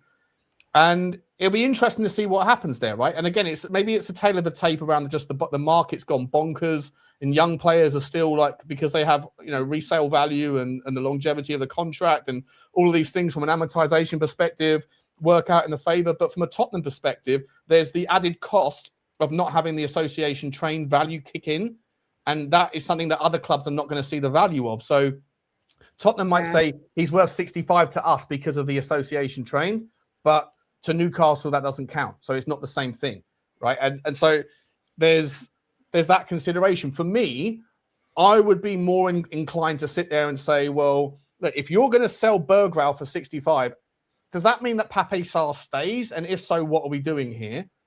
Is Pape Sarr currently ahead of Bergvall in the pecking order in the eyes of De Zerbi? And if so, then by the way, as much as everyone's like, just trust De Zerbi, it's okay as content creators to have an opinion. And it's okay also to have an opinion that's different to De Zerbi's, because he's not the Messiah. He's a very naughty boy. And if he holds on to Bergvall, and if he sells Bergvall and keeps Pape Sarr, who doesn't count as association trained, doesn't even count as homegrown as far as I'm aware, then that is problematic. There's also the other elephant in the room, which would be, well, maybe is it easier or better business to sell Benson for? He's just signed a new contract, so the contract value, you could get decent money for him. I know that Bentancur is far further ahead in the pecking order than Bergvall, but Bentancur doesn't. He's 20. What is he? 28, 29. So maybe you're not going to get the same value, and maybe like you're going to get 35 for Bentancur versus 60 for Bergvall, and Bentancur's better. But again, it's very short-sighted to just come to the conclusion, oh, fuck it, just sell all the kids and get as much money as you can so that De Zerbi can then reinvest. And even if that, last thing I'll say, even if that is the right approach to take, does that mean if we are going to sell Pape Sarr and we are going to sell Bergvall, are we going to bring in another midfielder? And if so, who? Because I haven't seen any other links. We've already walked away from Polinia. So I don't know. There's a hell of a lot of considerations in that variable cocktail, Kate. Yeah. I mean, I never really thought of it like that. So, you know, you're probably right. Unless we get an offer we literally can't refuse, then maybe we should hang on to Bergvall. I think 45 you can't refuse. Yeah, you can. I can't see where he's worth 45. You're going to get more for Bergvall than you are Romero by the looks of it. I mean, that's bonkers. Yeah, it is bonkers. It is fucking bonkers. You know what's also bonkers, boys and girls? We got 1,075 people watching on a Friday night. I just want to smash like, subscribe, hype the video, tell your friends and family about the Spurs Talk Show. And don't forget to tell them about the old Spurs Hub, the greatest and latest place to go. Good tool. Good tools. Great conversation. I just wanted to shout that out to everybody. Whilst we're there as well, guys. Let's also make sure we spread the love, right? If you haven't already, then make sure you also do the deed, people. There's nearly 1,100 people here. Get yourself over to Kate and Jimbo, where this Kate and this Jimbo spend every day talking absolute bollocks. And we love them for it. It's fantastic. You can't miss it. Lunchtime bollocks talking. It's what we do. It's what we do. What if, I tell you what, I know again, Sean, I completely get where you're coming from. But what happens, what if the scenario is that Bergvall goes, and to go back to what we were talking about at this kind of the top of the show, what happens if they go crazy and something like a Morgan Gibbs-White does actually happen, and you do bring in another really stellar quality homegrown player? And let's just say, you know, because let's face it, there's no guarantee. I know we're all looking at next year and we're going, well, everybody's a little bit upheaval. Manchester United have got fucking Carrick and they're going to deal with lots of games, but they're actually making some nice moves in the transfer market. You've got, you know, Chelsea, who I think are, you know, I just don't even know what to expect from them and Alonso. That lot up the road have only got themselves to fall over. Manchester City, the new coach, Liverpool, new coach. So we're all sitting here thinking to ourselves, oh, now, you know, it's our time if we can hit the ground running. But realistically, I don't know that there's any team that's gone from 17th to Champions League, bar Man United. Leicester won the league, mate. Well, all right. I was just going to say, barring Manchester United and Leicester. Thank you very much. But you said you didn't know any teams. There's two there. No, he said bar. He said bar, but then he paused. And you don't want to pause, mate, because if you put in this chat, we're going to pounce on the pause and fill in the actual fact. Oh, here we go. Make a jingle for it, Sean. Pounce on the pause. We pounced on the pause. This one is a bozo, and we pounced on the pause. Fucking hell. All right. So anyway. What just happened? My man was totally cooked. His waffle, simply awful. You've been stinker and hooked. Absolutely fantastic. Brilliant. Pregnant pause. Pregnant pause. Okay, now you lot. Yeah. So yeah, I don't know. I think we're getting a little bit above our station, thinking that we just got every right to walk back into the Champions League. Europe would be nice. But my point being, if we can start building a really, really good squad, and we have to do Europe for a couple of seasons with 22 registered players, then I personally don't know that it's that much of a deal. Fair enough. I just see someone put in the chat that Paulinho's flying to England to finalise his move to Villa, apparently. Yep. Yeah. It's a little bit sad. That makes me sad. I'm not going to lie. I did love a little bit, Paulinho. but look at what we've got. I mean, we have kind of upgraded. Bless him. I know. He's great. He is great. Yeah. Do you guys think if Pape Sarr does leave the football club this summer, like if he stays, if we sell Bergvall and Sarr stays, I've got questions, right? Massive questions. I don't mind it if we're doing a massive clear out, but then you've still got to replace. So in a world where Sarr goes and Bergvall goes and Paulinho's gone and Bissouma's gone, all of whom are 8/6s to some degree, and you've only brought two in, there's an argument to bring in a third, is there not? Hugo, I'll come to you. Is there not an argument for a third there? Get another midfielder in? There's an argument, but I mean, if you're adamant on trying to develop youth, wouldn't you try and bring in someone that was, going to be someone that could develop a bit and learn off those guys? If that was going to be a thing, what about like Williams Barnett, or surely you've got your likes of your Gray that will come in and should be like number 3 in that, in that mix, right? Yeah, so okay. So on that point, so we would be left with Paulinho, with Fernandez, Tonali, Gray, Bentancur. Yeah, Bentancur. Gallagher. I think that's all right, and Gallagher as well, that can just do a shift in that role. Yeah, so that's 5. Yeah. Mm-hmm. The problem, but you know what the problem is that people also then count Gallagher as the options in the 10, and as you always say, like versatility is the second best ability. That doesn't even make sense because versatility doesn't have the word ability in it. But that's what I used to say. I've just realised how stupid it sounds. Availability is the best ability. Availability is the best ability. I always used to say versatility is the second best ability, but it doesn't make any sense. It doesn't even have the word anyway. But people that count versatile players in both positions, the problem is if the versatility players get injured, then you lose options in both the positions or in all the positions that those guys count in. Because right now, people are going, well, yeah, you can play Gallagher in the 6 or the 8. But then also you go, well, you got Maddison and Gallagher that can figure it out in the 10. What happens if Gallagher goes down injured? Then you don't have anybody. Like right now, if Gallagher and Maddison get injured in pre-season, what the fuck do you do in the 10? Well, then you do what Arsenal did, and that's go and buy someone to play the position. Yeah. You go and gazump that lot for Morgan Rogers. 120 million last, at the end. Like you pay what they're asking, and you get the player. Do you not see Kulu playing any part? I was literally just going to say, if he gets minutes, where do you see him playing? Because I consider him more. Kulishevsky. I see him as an 8-10. Yeah. I see him as a right winger. I need to see him play. I need to see him play football before I get any. I'd written him off. I do. Yeah, for real. It looks good in training. I know training's not the same as being on the field, but if we can gradually bring him in with a few minutes here and there. Yeah. Is he back in full training now, Kate? Yeah, he was shooting at goal and he didn't miss a single shot.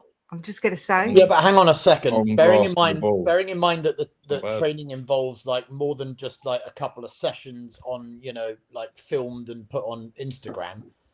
Like he's got to have, you know, multiple weeks where there's no flare-ups. He's been You on know, grass for a while. To be fair, he's been in full training for a while. He's considered fit and available now for next Wednesday, is he? I've no No, idea. I don't have to go that far. Available. But he's in full training. Well, if he's in full training, then he might not be fit. Xavi Simons was in training today, but he definitely ain't fit. Xavi Simons was kicking a football. No, he was in the gym. Well, that's a massive difference. I'm not saying that, but like if you're saying that Decky is kicking a football and playing training. I didn't see him running. I didn't see him running around, but he was kicking the ball. I mean, Drewski's been on grass for however long, and you don't see him near a football. Do you? just like my man, Mr. Bertie P there says in the chat, I've been on grass for a while. Big up, Mr. Bertie P. I catch you, bro. Still no good with a ball, though. Jeff's saying no, he's not in full training. Can we get some clarification? Is there any like Tottenham tacticos, Tottenham no-nos? We don't know, but we know. There are known knowns. There are things we know. We also know there are known unknowns. That is to say, we know there are some things we do not know. Do we know? Is Decky in full training? Because if he is, that changes things for me. If he isn't, and he's just doing a little bit. If he's on grass but he's doing individual training, then to me he's just still it's a complete unknown. That's an unknown unknown. Well, we saw the videos today, and he was training. I don't know what else to say. Where can I see this? Can I see this? Like with the squad or on his own? What is this on Spurs official? Is this on Spurs official? This was on Spurs Play, and I think it's on Twitter as well. Jimbo, help me out here, darling. Yeah, Kulusevski is not currently in full training, while he has returned to Hotspur away for pre-season and participated in individual on-pitch and gym work. The club is taking a cautious approach as he continues to recover from a long-term complicated injury. Yeah, all right. See, look, as you can tell, I'm an athletic expert. If I see someone on a field, to me, they're training. Because if you're kicking a ball, you're training. I would have thought if he was training with the rest of the squad, Spurs would have been all over it. There'd have been there'd have been pictures, and there'd have been, He looked good, didn't he, Jim? He looked fit. Yeah, I think we didn't see him running around, but he looked well. Yeah, I think he'll come back and he'll be all right. He's had an injury. How many players get bad injuries and come back? Yeah, but this injury is it's a very freak injury that I don't know of too many top level professional sportsmen that have come back from that kind of injury. Like, he shattered his kneecap. That's like a bizarre injury. Well, yeah, I'd like to make a confession that I am actually in the medical team at Tottenham. That's probably why everyone. Yeah, it's probably you that had him doing the star jumps, Kate. That's why they're all fucking limping. Jesus. Yeah, I don't know what's going on with the main website. I can't even log in. Everyone's saying he'll be back by September. Someone says September. Some say Spurs diehards. Big up legends. Decky had 7 weeks. I've been hearing that for over a year. So on that basis, sorry, but I'm not buying into it. So let's get back to the main point then. If Conor Gallagher gets injured as a versatile player, you immediately take him out of he can play in the double pivot role, and he also can play in the 10 role. He can't play in the 10 role. Then you've got Jimbo. Then you've got the Maddison situation, and you know that Maddison, first of all, we call him, Johnny always calls him 33 and a third, right? But he's going to play. But if you overplay him, he might get injured at any particular point in time. With that bloody pitch and the terrible medical team and the fact that he's had a couple of ACLs, to me, I'm sorry, I don't feel comfortable going into the start of the season with that we've got loads of players that can play 10 when they're fit, but none of them are fucking fit. And the ones that are are not reliably fit. There's no one in there that you kind of go, apart from maybe Conor Gallagher. But for what it's worth, I don't really rate him as a 10 anymore. I think that was the younger version of him. When's Xavi? Maybe there is more to the Morgan Gibbs-White thing, or maybe we'll go for this another. Is what I want. This is a perfect segue. Just to answer your question, there, Hugo. When is Xavi back? He's not back until like February or March or something. Yeah. So after the winter, like the winter window, January window. Yeah, and you never know what's going to happen with that. But maybe he's someone who heals fast or whatever. But whatever. This guy behind Sizzy, right? I think he's like he's got a closed account, so he's only got 3,200. But it's like you have to lock the account, so you have to apply to him to be like followed or whatever to get access. But he's talking like he's Sizzy, and he's getting loads and loads of people asking him questions like he's Sizzy. And I assume he is. I've been told that it is Sizzy's third account. And all night tonight, he's been replying and going back and forth. Right, so this one here you go. It's funny how the story regarding Bergvall, is it on the screen? Yeah. Yes. It's funny how the Bergvall story is getting twisted. He doesn't want to leave, ideally, but he's been told he's not in the plans. He loves the club. That's the truth. But all this, he's determined to leave. Stuff is rubbish. But anyway, as the afternoon went on, there was loads, got to be loads of information regarding Morgan Gibbs-White. And hang on, let me get out of this. Let me find it. Go back down here. Basically that Tottenham are still very much interested in Morgan Gibbs-White, and this is why I put Morgan Gibbs-White on the banner, right? Because here's what happened. So if you remember, hang about, let me show you. If you remember, so Spotlight on Spurs, my mate Lukey came in and said, I don't care if it's the most unreliable source there is.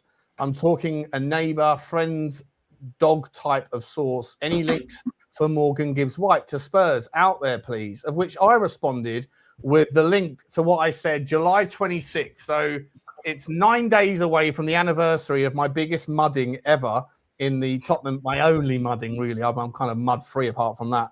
Gift all bone. Shut up, Kate. Donut. You're doing it again, girl. You're doing it again. Well, I said, I'm not an ITK. All I said, by the way, I was very clear about this. I'm not an ITK whatsoever, but for what it's worth, I was at the Luton game today, pre-season last season. I was told by two different people that are unconnected to each other and both very, very close to the club that categorically, quote, Morgan Gibbs-White will 100% be a Tottenham player. That's all I said. I said I challenged them in every way I could to gauge their bullshit meter, and they were so certain I couldn't help but believe. I don't know anything and never claimed to, but they had me on full buy-in mode, so I thought I would share. I published that about 8 p.m. when I got back from the Luton game. I then passed out, and I woke up at like 1 in the morning and woke up to like 500 notifications of being absolutely mudded, right? Mudded by everybody. There was lots of retweets, quote retweets. I was fucking destroyed because I said, because like between me posting it and falling asleep, Morgan Gibbs-White had signed a new contract with Marinakis and Nottingham Forest.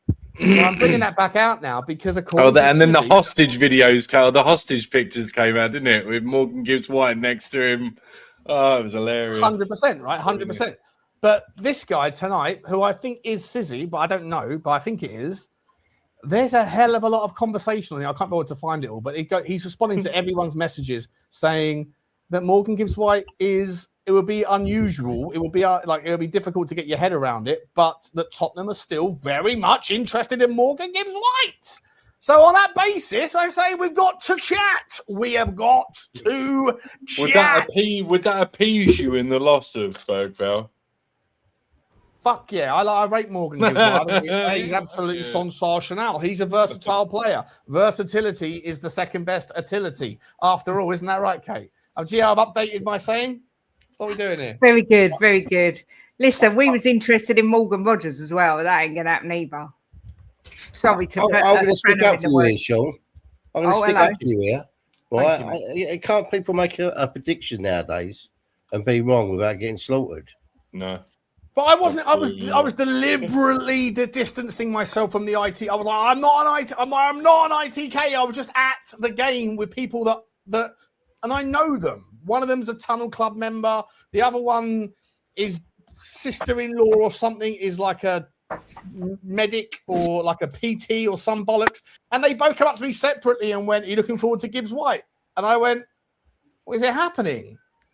And they went 100%. I was like, well, people throw around 100% a lot too much, actually. I mean, I'm going to go out there and put something out about this. Reputation on the line. Is it 100? And they went 100%. Both of them separately. And I was like, fucking all right, then. I'll take the gamble. I'll roll the dice. And the dice came back snake eyes. And then someone fucking picked those dice up and threw them and blinded me with the 8. It was outrageous. You know? I have a question. If Saliba's got a back fracture, right? He's going to be out for 4 to 5 months, likely needs surgery. Does that suggest that they're going to have to make moves in the market defensively? And does that mean that they don't have the money to cough up for Rodgers? And does that mean there's a possibility that we could actually make a move? Would you rather Rodgers or Gibbs-White though, Drew? Before we get into this, I like the way your mind works on that one. What about both? Drew's on it. He's on it. All of a sudden, we've got fucking forwards galore, but still no striker. You know, we're doing here. It's like England. Well, hang on a minute, because we're going Bergvall going the other way. So Morgan Gibbs-White is a difference of what, 20, 30 million? And then you go and get Morgan Rodgers for 110. Morgan Rodgers to play in what position? Because for England, he was shoved out on the right, but he's not a right winger. Are you saying instead, because Savinho's happening, isn't it? Let's be honest. Right, it's happening. So, I don't know. For me... I think I'm probably maybe smoked a little too much, maybe. I was getting a little bit ahead of myself. I need to come down a little bit, don't I? No, don't be silly, mate. Scott Amos says, say that again in Brummie. I think I need to come down a bit, don't I? I think I'm living in the clouds. Living in the clouds. And bloody, what are we doing here? What are we doing? It's not fair. It's not fair. Brilliant.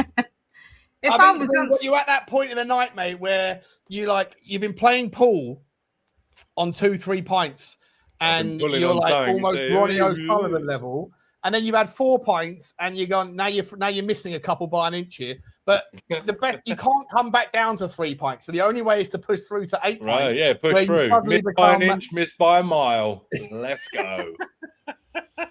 I think we should. But I tell you what. Let me just ask real quick with De Zerbi and his ability to move his front line and have this kind of ergonomic, I don't know. I feel like there might be room.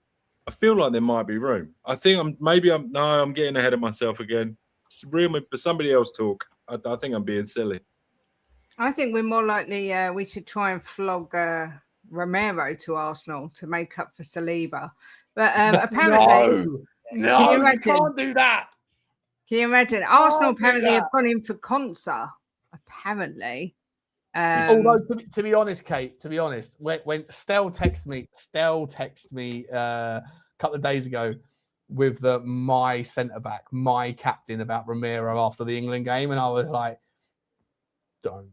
I'm not gonna bite. But if he did go to Arsenal, that would settle the science, right? Everyone that's still on the Romero was right thing would be like, I've got no recourse now. I have to agree that he is the biggest. Yeah. I've got to say, anyone who's English who can still find anything nice to say about Romero after his behaviour is. Are they even going to let him back in the country? I hope not. After the banner. I mean, it's a disgrace. Copacabana. Yeah, I think it is a little bit of a fucking disgrace. But yeah, it is a disgrace. It is a disgrace. Do you know there's a rule? Do you know there's a rule like in the World Football Association rules? Oh, for real? Yeah. If any player or any team, national team, makes a political statement like that, they have instant disqualification. Gone. But they aren't going to, are they? Because that little shitball fucking Messi, who I've gone right off, by the way. Lucky. Man, That's what he is. Fucking lucky. Little rat. They have said the ones who play in England are going to be punished. Yeah. Wow. Starmer said it. Did he? Yeah. We will not let you back in. You may not come in. I've done everything wrong, but I will do this right. If it's the last thing I do as Prime Minister of this great country, I will not allow that kind of xenophobic behaviour. The Falkland Islands have all... Shut up, Starmer. You'll fucking do a giant U-turn the second that Messi drops you a cheeky 20 grand in a packet of brown envelopes. What are we doing here? Not to make this political, but this is the same Prime Minister that's just made Sadiq Khan a lord. Just going to say that now. Not to go down a rabbit hole. Huh? He's been made a sir, a lord, whatever the bloody hell. The House of Lords. Yeah, he's Lord Sadiq fucking... Let me do a couple of these super chiddly chit chats and we'll get back. Was he in the search for Spock? Or is that the wrong? Is that the wrong guy? Wrong guy. Is that the wrong guy? That's the wrong person. Is it? My bad. My bad. Luton Dan, member for 4 months. Big up to you, Luton Dan. Thank you very much. He said, I'd prefer Noosa, but I'm really happy to get Savio. Savvy, no, not at that price point, but it's okay. Savvy, whoa. Savvy, whoa. Savvy, bro. What are you doing here? Savvy, bo. Look Savvy donut. Yeah, Savvy donut. Look how Palmer picked up after leaving City. And then look how he fell off. Yeah. Fell right off. Oh. Listen, I'll support it. Of course I'll support it.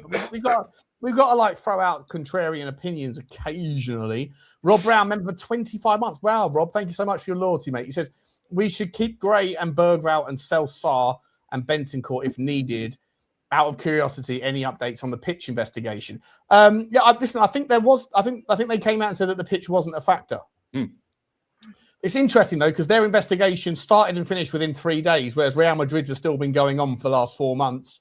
You know, I feel like one is potentially interested in the truth. The other one is interested in clarifying and couple of dudes out there with a stick in it. No, it's all right. What do you think? No, it's fine, mate. It's fine, isn't it? Yeah, no, it's all right. Yeah. Listen, all I ever said was investigate it. Like, I don't know, but like it's worth looking into. But they looked into it far too quickly for me. Feels like a Donald Trump level investigation. No. Quite honestly, I've been the most investigated guy in the history of presidents, but there's nothing to see here. No, the pitch is fine. The pitch is absolutely fine, quite honestly. So anyway, big up to you, Rob Brown. Big up to you, Robbie, my man. Spurs OC says, great show, team. Big up to you, OC Spurs, over from Orange County. Big up to you, bro. Watkins Coy with a doggy in the picture. Look at that dog's grid. I love it. Love that dog. What's his name? Big up to you, Watkins Coy. Thank you very much for the new membership. Looking forward to meeting you, bro, on the fan show. It's got to show. DJ Riot says a Bugsy treat fund. Mick Hucknall eats breeze blocks. Thank you for the Bugsy treat fund. Mick Hucknall eats breeze blocks. What does that mean? Mick Hucknall was the singer, right? Simply Red singer. Yeah, Simply Red, isn't it? Yeah. What does that mean? Back the years. That shit, yeah, love it. Blimey, that's taking me through a time warp. Anyway, holding on. Yeah, man, let's go. Let's do a sing along. Love it, DJ Ryan. Thank you very much. Get the guitar. Where's the guitar? It's over there, bro. It's over there. We can do it. Big up to DJ Wright. Thank you very much, mate. I appreciate you. I'll get Bugsy something nice. He's also putting a £1 right behind it. I'll get Bugsy something extra nice. Although doggy treats are incredibly overpriced. It's insane. Right. Just give her a Barry Bandana. What a name. What a name. He said, I wouldn't mind replacing Sarr or Polina. Polina's gone anyway. With a similar approach to how we got Sarr, young, promising player for a reasonable fee on a prove-it wage. I don't feel like there's any reasonable fees anymore, though. Really, I don't know. Like, it's all just mental. That fella Awabi or Awabi is his name. The guy, the 17, 18-year-old who was in the Morocco team. Abadi? Bouadi. Abu Bouadi. Yeah, he's going to go for like Easy for you to 75, say. 80 million quid. Right. You know? Well, didn't they quote like it was going to be something like 100 or 110 if you wanted him now, but it'll be 75 if you take him now and loan him back for a season. Mental money. So what are we doing here? He's not even allowed to drink yet, is he? What are we doing here? Anyway, big up to you, Barry Bandana. I like the thinking, mate. I'm just not sure what the solution is. I don't know of anyone. We can use the tool. Sadly, I thought the solution was Archie Gray and Bergvall. Yeah, well, that was the thing. Do you know what I mean? All right, what we're doing? Here? Hey! Fucking hell. Big up to Roy's new member. Says big up Sean and the best guests. Come on, you Spurs. Big up to you, mate. Thank you very much, Roy. Appreciate you. Marzy's in the gap as well. Never gonna give you up. Never gonna let you down. DJ Green alert. Why would anyone hold back ears? Brilliant. Brilliant. All right, Dad. Big up to you, Tom. Big up to you, mate. Thank you very much, mate. Great to see you, buddy. Great to see you. And Scott Amos is in the gaff as well with a super sticker, super chiddly chit chat. Choo to you. Appreciate you, Scott. Thank you very much for your loyalty. Is Hugo back yet? He's not back now. He's still off walking the dog or doing something. Right. Where were we? Will Lancashire. Stay. Keep. How much would it take? Because apparently he's had there's been several 7-figure numbers. You got to keep him. You got to keep him, Sean. You got to keep. See, this is why I think. Do you know? This is why I'm kind of all right when I see. I mean, unless it turns around, 40 million, and he's out the door next week, I'll be a little bit frustrated. But this is why I think we're trying to just really keep the ones that we genuinely feel like maybe have a footprint to the first team. And if he does, I think De Zerbi might fancy him. I think he's got every chance to be in the third or maybe even the second striker. I mean, the proof will be in the pudding, and I'm probably going to be proved wrong. But there's something about that kid. I know we've spoken about him before. I don't want to harp over too much old news, but there's something, I don't know. You just want the best of the best coming up through there. And maybe these ones that the ones that they're prepared to let go, they think they just aren't quite cut for it. And I mean, the proof will be in the pudding, and the hope is that they backfill them properly. But the likes of the Mickey Moore, what's that? Whatever happened to that Jude Sunsot Bell? Was that his name that we brought in for 2 million quid? 2 million quid, remember him? Sunsot Bell?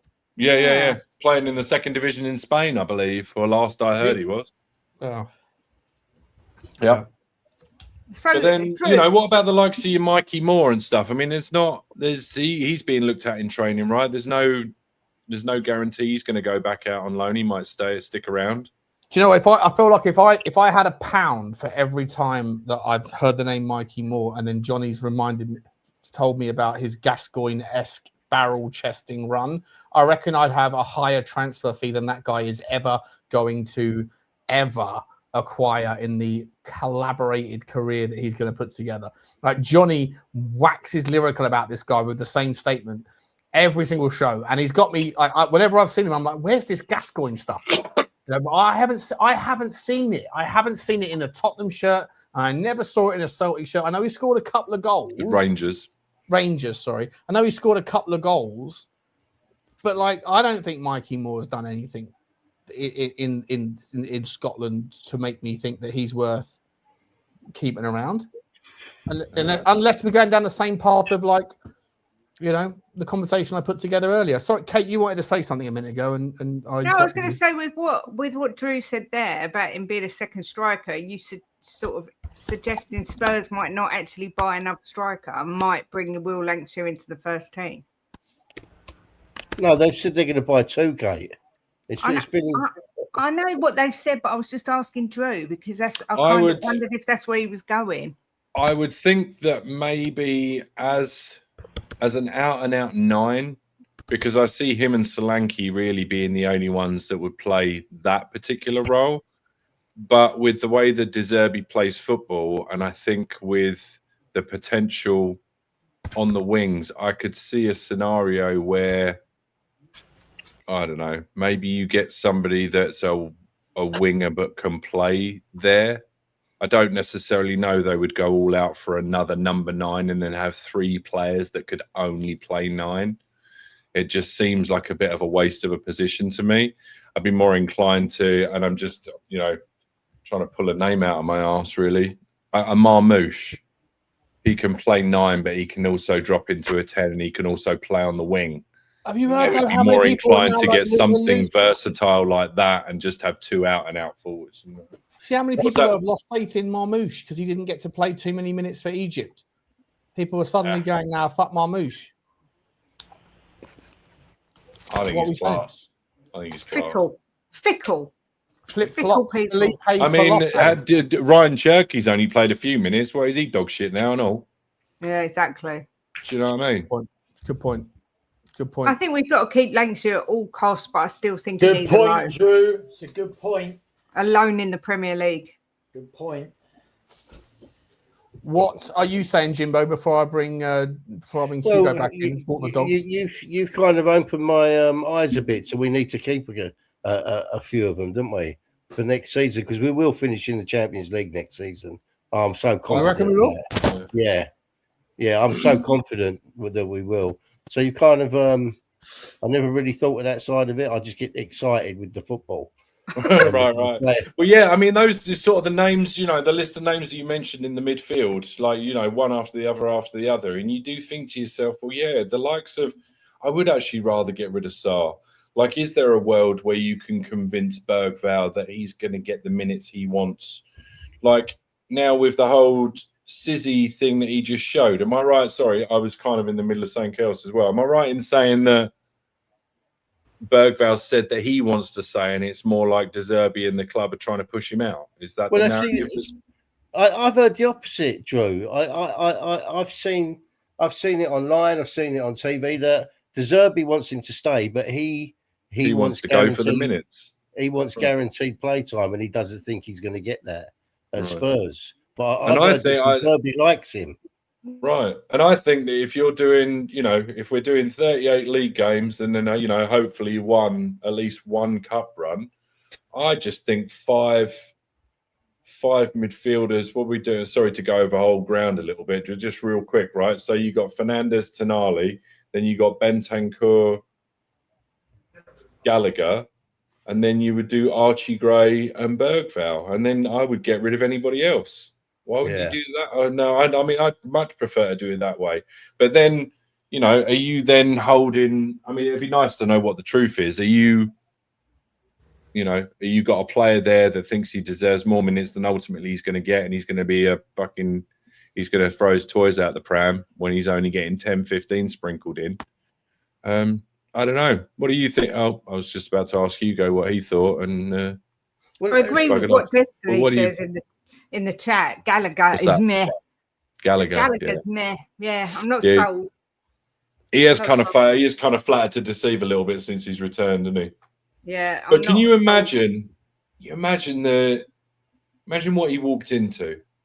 I mean, we all saw it from the outside. Can you imagine what it was actually like during the Igor Tudor and the reign of Thomas Frank? Like what it was like in that dressing room. I mean, I flip-flopped on Van der Ven. I'm happy to say it. I wanted him out. I thought he was the rat. And now I'm happy to wear the shirt again. Is what it is. Call me out. It's fine. But I can imagine he wears his heart on his chest, that guy. And he was just a reflection of the mood in that dressing room and what was going on in there. So, I mean, there's going to be games you need him. Right? You're going to need to bring players like him on the pitch. Hey! Hey! It's me, Luigi! Ciao! I hated wearing the red, to be honest. Sorry. I was getting pretty fucking... Sorry, Jimbo. Do you want to ask me a question now, Druba? Go on, Jim. I was just, what's your Hang on a second. Jimbo was talking before I put the camera back on. Drew, Hugo, we'll come back to you in a second. Cool. On, I was going to say you're going to need players. Games you're going to need players like Gallagher and Danso to come in and shore things up. You know, with 15, 20 minutes to go, if you're 2-1, 3-1 up, you know, you're going to want to swap them over. So because they're fighters and they give everything to, you know, and you're going to need players like Gallagher and Danso. I want Danso to stay as well. Oh, he's probably definitely going to stay, isn't he? You're going to need players to come in on certain games, you know, that are going to get stuck in and give it their all to stop the others, to break the others down. So no, it's very true. And you need to spread out the minutes as well, because half the problem, I think, has been too many minutes in too many legs, and hence the reason for all the injuries, right? So I think he's going to need to make full use of the 5 substitutions and that sort of thing. I think the general consensus, Sean, is that we were kind of all really would rather see the back of Sarr. But if Bergvall really genuinely wants to go because he doesn't think he's going to get the minutes, then unfortunately, you don't want to keep a player around that doesn't want to be there, right? That's another sort of slice of that pie. So how much money? So currently we are we spent 185 and 50, right? So we're at 230, 240, somewhere something around like there, that, I think. Yeah? Something like that. Yeah. And then as it stands at the moment, we've got about 85 coming in. Do we need to take into consideration any money that we might need to pay out for something that we did last year? Have we got like you know how sort of the Porro, was it the Porro deal or something else? One of those deals the last couple of I'm sure there's lots of summers? money owed. There's loads of money owed probably because it's all I guess amortized. it's just one of them things you don't even worry about it. Don't even fucking worry about it, right? Just like What about that? What about that? Don't worry about that. Don't worry about that. But if you're amortizing everything all the time, you amortize your ins, you amortize your outs. It's not really like, forget about it. Just talk about your net spend. It's easier. So if we're at 85 out and 235 out and 85 in thus far, then net 150, give or take, right? So give or take. On that basis, if you're then looking at like 55, 60 for Bergvall and like 50 for Romero, let's just say that, then that's 105, 110. That brings us back down, Hugo, doesn't it, to like about 50 million? Yeah, and then, and then if you add Sarr and Richalison, you're potentially back down to net zero, which is a massive failed entity in the UK government policy. So we never want to get towards net zero. Fake. We never want to get towards net zero. It's a disaster, an economic disaster. So what we want to do is get down to net about 200 again. So that basically would mean if you've got ambitions to sell. If you've got ambitions to sell Bergvall, Romero, Sarr, and Richalison and Vicario, right, then you better go and get Morgan Rogers, and you better go and get Morgan Gibbs-White. You could still drop another 200 million quid in outgoings, couldn't you? Then you could, yeah. But if you really meant business, you'd go Gibbs-White and you go Rogers, wouldn't you? But then you still haven't got a striker, and Savinho's not included in that, by the way. Yeah, but hang on a sec. Like between Rogers and Gibbs-White, you don't need Rogers and Gibbs-White. It's one or the other, right? It's the same with Krupi. So it's like one of those names. You don't need them all. You just need one of them. I don't know, because you were busy telling us that Gibbs-White is a hybrid player, isn't he? Yeah, he's a hybrid player, but he's not a hybrid player that goes forward. He's a hybrid player that's 10 or an 8. But I'm saying, like, so if you go and get Savinho, then you're 65 down again, right? I don't want Savinho. No, I know you don't, but it's going to happen. It's going to happen. It's going to happen, Hugo. I'm surprised. I'm actually pissed off it hasn't happened tonight. The bomber. Right. We were going long enough. I was expecting the old bomber, biddly bomber. Yeah. Bomber Mero. We did get a bomber, but it was a Bergvall bomber. It wasn't a, Anyway, let's sorry, I think. I don't know. Realistically, though, who's your striker that's going to move the needle? That's a tough one because they were all gone last year, weren't they? That was one of them. Pavlidis, possibly. Maybe you go to Inter Milan and say, is it Marcus Thuram? Is that the guy who plays at Inter Milan? What about Do his brother and all. Igor kept from- Tiano. Igor Tiano. But is he another Solanke? Possibly. Serhu Garassi. Throw out Ain't some doing names, Garassi. chat. Throw out some names for us. What are we Ivan doing here? Toney. No. Harry Kane, Osimhen. Osimhen's going to be on turbo. Like, if you think that Tonali's on stupid wages, Osimhen's going to be Right. way more, right? Well, I thought we didn't care about that anymore. Baltimore. Well, we don't care about that, but I imagine there might be a ceiling of some description. Someone's going to care. Yeah. Yeah. Daniel Levy's caring. What are they doing? What are they doing? Pulled down. I mean, what's Osimhen on now? 300, is it? And the Would rest. you be happy with? Would probably. you be happy with Omar Mamouche and a Vinny and a Savinio double bomber? Hugo. Mamouche, Savinio, double bomber. Yeah. I mean, yeah. I mean, It's not the end of the world. it's not the end of the world, but I'd rather just Mamouche, to be honest. What do we see? What do we not think that? Because let's face it, Savinio is going to come in and don't give me this 65 million. He's going to play every minute. Tel's going to stay. So, do we not think that they're going to push each other? Maybe they're going to rub off on each other. Savinio's going to be like, "Hey, Tel, be a bit more like this," and he's going to be like, "Wee wee." Yeah, I see that. And then he's going to be like, "You be a little bit more like this," and they're going to, because they do kind of yin yang a little bit. I know. I made the comment last season that Tel doesn't really like to come inside. He likes to just go backwards. But I feel like Savinio, if you're going to bring somebody in that could help bring that out of him and also be a slightly different type of winger, I think he's more, I don't know, he likes to take on his man and try and go by a little bit more than try and cut in and pass sideways all the time. So I don't know. I'm not totally against that dynamic. Odebear, when's he back? Christmas, maybe. Christmas, probably, yeah. All right. Jimbo, are you chewing tobacco? No, No, licorice. Licorice.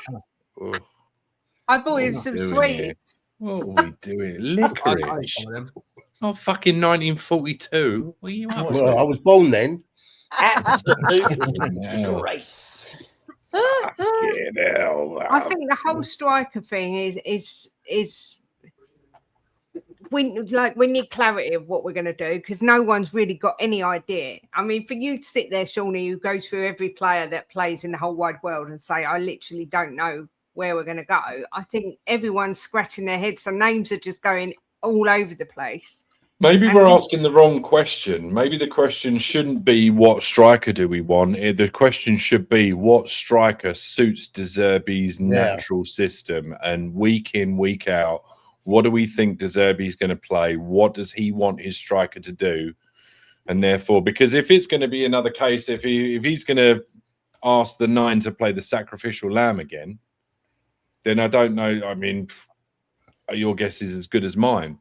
If he wants somebody to come in and run the channels, then it's going to be a different type of striker, and it's going to be somebody else. If he's going to have a lot of wing play, and he's going to ask the wingers to stay, close to the touchline and put balls in the box, then it's going to be a different type of forward. So, I think, did anyone have a clue as to what?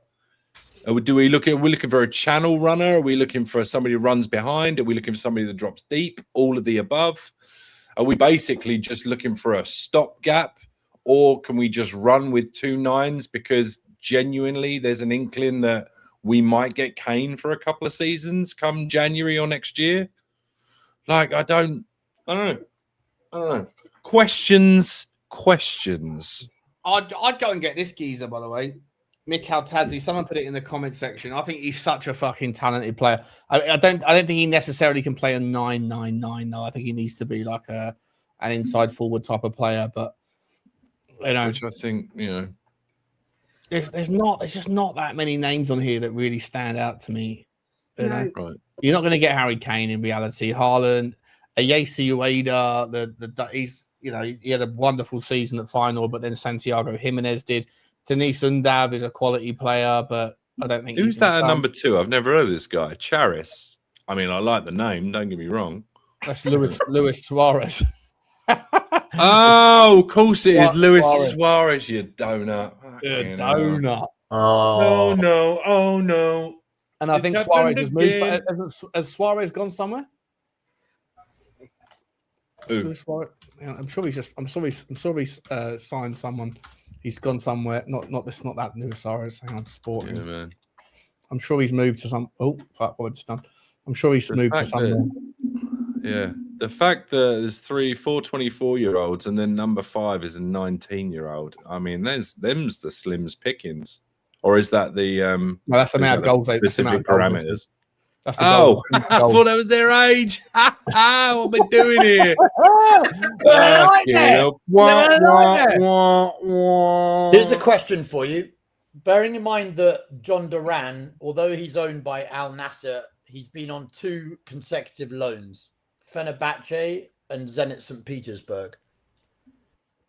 Would either of you see John Duran as an upgrade on either of the 2 that we've got? Would I see? So who are the players you said? John Duran. John Duran, would you see him as an upgrade on? No, and that's the thing. Like, for me, I don't rate Richarlison. I don't mind Solanke staying at Tottenham this summer. I don't like Tottenham can't go and like sign 2 strikers. They need to sign 1 striker and then replace Richarlison. Richarlison needs to leave. You bring in 1 striker and you let Solanke, that striker, and Will Lancashire figure it out this season, and then let the dust settle where they may. You know. That's a moot point about Duran anyway. He's going to Benfica apparently. We got a super chiddly chit chat here from Ulrika. She says Tony would be a perfect best buddy for Tonali. Oh shit! They'd be on that cow shield day, wouldn't they? Now. Cow shit, bro. What are we doing here? Big up to you, Ulrika Ratatata. Just in training, isn't it? It's just in training. He'd be like, the hey, how many of the cones you think he's got out onto the pitch, huh? How many, huh? I think we got 8. We got Kermit. Kermit's just entered. And we got the Cowboy Spurs says if we can only sign people called Morgan Gibbs-White, and then Rogers is second best. Who'd be the third? Morgan Freeman. Yeah, maybe. Andy Dufresne. I'd take Watkins. I like that man, Andy Dufresne. There was something about him. I remember a time when Robin De Zerbi came onto the guards.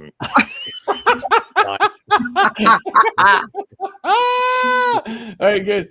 Bergvall and Gray should be told to shadow Tonali and Fernandez. Yeah, okay. So then we got to sell someone else. I'd take Ollie Watkins for whatever that's worth. I would personally, being English, and like when he's on form, he'll score plenty. I feel like I don't know. For me, I feel like if you've got that money, right? If you've got the money. If you got that money, why not just go to Galatasaray and say, what's it going to take? And Victor, we want you. We are willing to pay big money. You've got to come, bro. You have got to come. And it would send a shockwave down the Premier League spine, wouldn't it not? What are we doing here? Give him the 350, and then you fuck it. Sell Bergvall, sell Gray, sell them all. Don't worry about next season. Don't worry about the European season. Just worry about what we've got, because you never. Sean. I need convincing. Would you do me a favour, and would you bring me on one of those delightful, colourful arsehole sphinctery things from the hub? Yeah, who do you want? I want Osimhen. Give me the numbers. Run it. Let's run the numbers, people. Let's go. I haven't got the Turkish league, so I think I can only show you. All I can show you is the Champions League, and you know what? It's still not that bad. It's still absolutely. Let's give us the 5 greatest in the Champos League. Listen, up, let's just do it like this. Let's just have a little look. See, let's just throw a few things in there like this. And who should we pop in there? What? Because it can't just be him. Let's put him up against a few people and see what he's like. Champions League. He was good in the Champions League. There's fucking that donut Goikarez. Put him in there. Put old Alvarez in there. A couple of players that also played in the Champions League, and just so we've got a little bit more of an idea. Plus, I like that colourful. Here we go. Look at that. Get your nose in it. Get your nose in it, people. Undav. Let's put Undav in there. Yeah, Dennis stick Undav in there. Lautaro Martinez. Stick him in. Oh, what in the world? Oh, See? Undav. See? Who are you and Dennis Undav? Maybe we should be looking at you, bro. Maybe we should be looking at you. Fucking hell. It's like a full circle. It's like a full wagon wheel. Is that where we're going now? Dennis Undav? Is that who we're going to go after today? After that little insight, are we going to be sitting there going, don't know too much about him, but Stuttgart, they've got to come. I mean, if we're spending the money, I'd go for both of them. If the purple was the bread and the orange was the filling, I mean, that's a decent bite in every one, isn't it? You're not getting a bad bite. Look at that. Although they might get in each other's way. So pretty good. Who said Andrew Southcott, Mateta going Forest? Is that true? Is that a bomber? I mean, not for us, but is that a bomber? Yeah, thank God. We ain't got to fucking worry about him. No, he'll do a job. Fuck off. Who else was it? Watkins?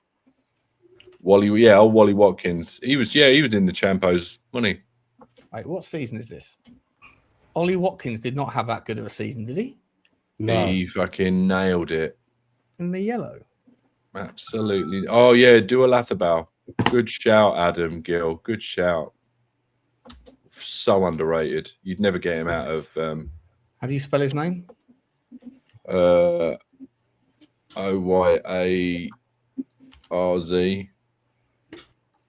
Maybe. If Adam has got it right. Oliathabal. Oyarz. Yeah, Oyar. I mean, they all look fucking. It's a spicy little. Yeah, it's all pretty spicy, isn't it? We ain't getting any of them, are we? Well, they're all up there. In the big up James Flower. Spurs up is fucked. The stats are lying to us. Nah, they're not lying. Big up Flower. It's coming straight from It's coming straight from Stats Bomb. So it's coming straight out of content. It is what it is. It is what it is, bro. Watch yourself, bro. There you go. When you go to a per 90, it all gets a little bit different. Oh, there you go. What was that you were looking at then? That was opening them all up. That's the season total. Yeah. That'll do it, won't it? So yeah. What's your thoughts on Vlahovic, Sean? Sean, what's your thoughts on Vlahovic? Because I've seen reports saying that if we don't get Krupa, he's one that we're looking at. Oh shit! I don't know about Vlahovic. I mean, yeah, look, he's the pink. Vlahovic is the pink. He's good in some. He's terrible in others. Look at him. He's. I mean, we got a sort of chocolate starfish going on right now. But get your nose in it. Get your nose in it, Chuck. I don't know. You see a gerbil go in there in a minute. I don't think Juice. So put Richard Gere in there. Yeah, I don't know. I wouldn't mind if Cindy Crawford turned up. Dude, look at Vlahovic. What do we look at Vlahovic? Yeah, it's a pretty crazy little heat map, little map, isn't it? Yeah, look, this is Vlahovic. Let me get rid of the rest of them. Bloody hell! He's good in some and he's terrible in others, isn't he? Absolutely. On ball value, nothing at all. Does nothing. Dribble attempts, next to none. I mean, I guess that's not his bag, is it? Proper poor compared to people in the top 5 leagues. Anyway. Another one I'm going to mention, which comes up every single transfer window. Jonathan David. No, you should have got Tottenham on there. Good call, Scott. He's just signed for someone, isn't he, Kate? Should have got Gift Orban on there. I don't think Jonathan David signed for anybody. I think he has. I think so. I think I saw it on Sky Sports the other day that he's going somewhere, I'm sure. Craig David signed for somebody. on Monday, and then he signed for someone on Tuesday, and then he signed for someone on Wednesday. Sorry. Jonathan Fucking David. Terrell, get him See off. yourself Get out, him off. Brewski, See see yourself out. No, he hasn't gone anywhere just yet, Jonathan David. He's not though. Not yet. Not yet. It says, here we go. Can Jonathan David turn down Turkish club as Juve reached deal for Matteo Pellegrino? It's a good player, Matteo Pellegrino. What about, Mr. James Flower says, what about the young lad from Real? Endrick? Question mark. Two hopes. Oh, one of them's called He Bob. didn't play at the World Cup, did he? I thought feel he like was a that was on Ancelotti though, wasn't it? Yeah. I thought it was Kendrick Lamar. Or is it something like Kendrick. that? There's a singer. Kendrick Lamar. Oh, Kendrick, that's it. Close. Yeah, I think we're fucked in the 9 role, to be honest. I don't think there's I Miroslav don't think Klose. any He's retired, mate. Miroslav Closer. A lot of people I don't saying think- Callaghan. I don't think there's any talent in the 9 market at all, which is a real problem. Well, we could go after Rayan, couldn't we? Nah. Oh, He's Robbie. a winger anyway. What about No, Robbie? don't go David after Spurden's Mr. good Blobby. shout. No, Robbie? don't- No, we're not doing No. Robbie. All No, right. big All right. fat no to Mr. Blobby. Okay. You don't rate Robbie, no? No, mate. He's just all he He's a is. battering ram, He's, isn't he? he's a hold-up thug. That's it. Well, we could do with a couple of them in our team, to be fair. That's who Deji wants. We had Deji on earlier, and he really likes him. That's who his choice was. Probably. But there's no standout candidate. That's the problem. And I think Well, unless if there were a standout candidate, you reckon he'd be knocking on Spurs' door, or you reckon one of the big boys would be after him? well, I don't know. We're in desperate need for a striker, aren't we? I don't know. Yeah, of course. But all I'm saying is, if obviously Man City, have got Haaland, but if one of the other big lads rocked up, and there was, that's not a bad shout. That a Yasabal is quality. Yeah, he's got like a 70 million release clause, and I genuinely Well, don't yeah, think but I'm he's- like, who would you? Why wouldn't you spend the money on that? Because I just got a feeling he's a horses for Spain, courses, yeah. and I think Yeah. he's very, very good where he is, and I think he'd just end up being another bloody soldado probably, without Oh. wanting to put all the Spanish in the same Spanish basket. But I don't know. Yeah. Yeah. So if there's no choice- I think you'd actually got more chance of like a Troy Parrott coming back and hitting the ground running. To be honest with you, and he solves 2 problems. If we want to, You think you take Troy Parrott back? Yeah, well, that's a homegrown I actually club would. trained thing, isn't it? You I take actually would. Troy, yeah? yeah.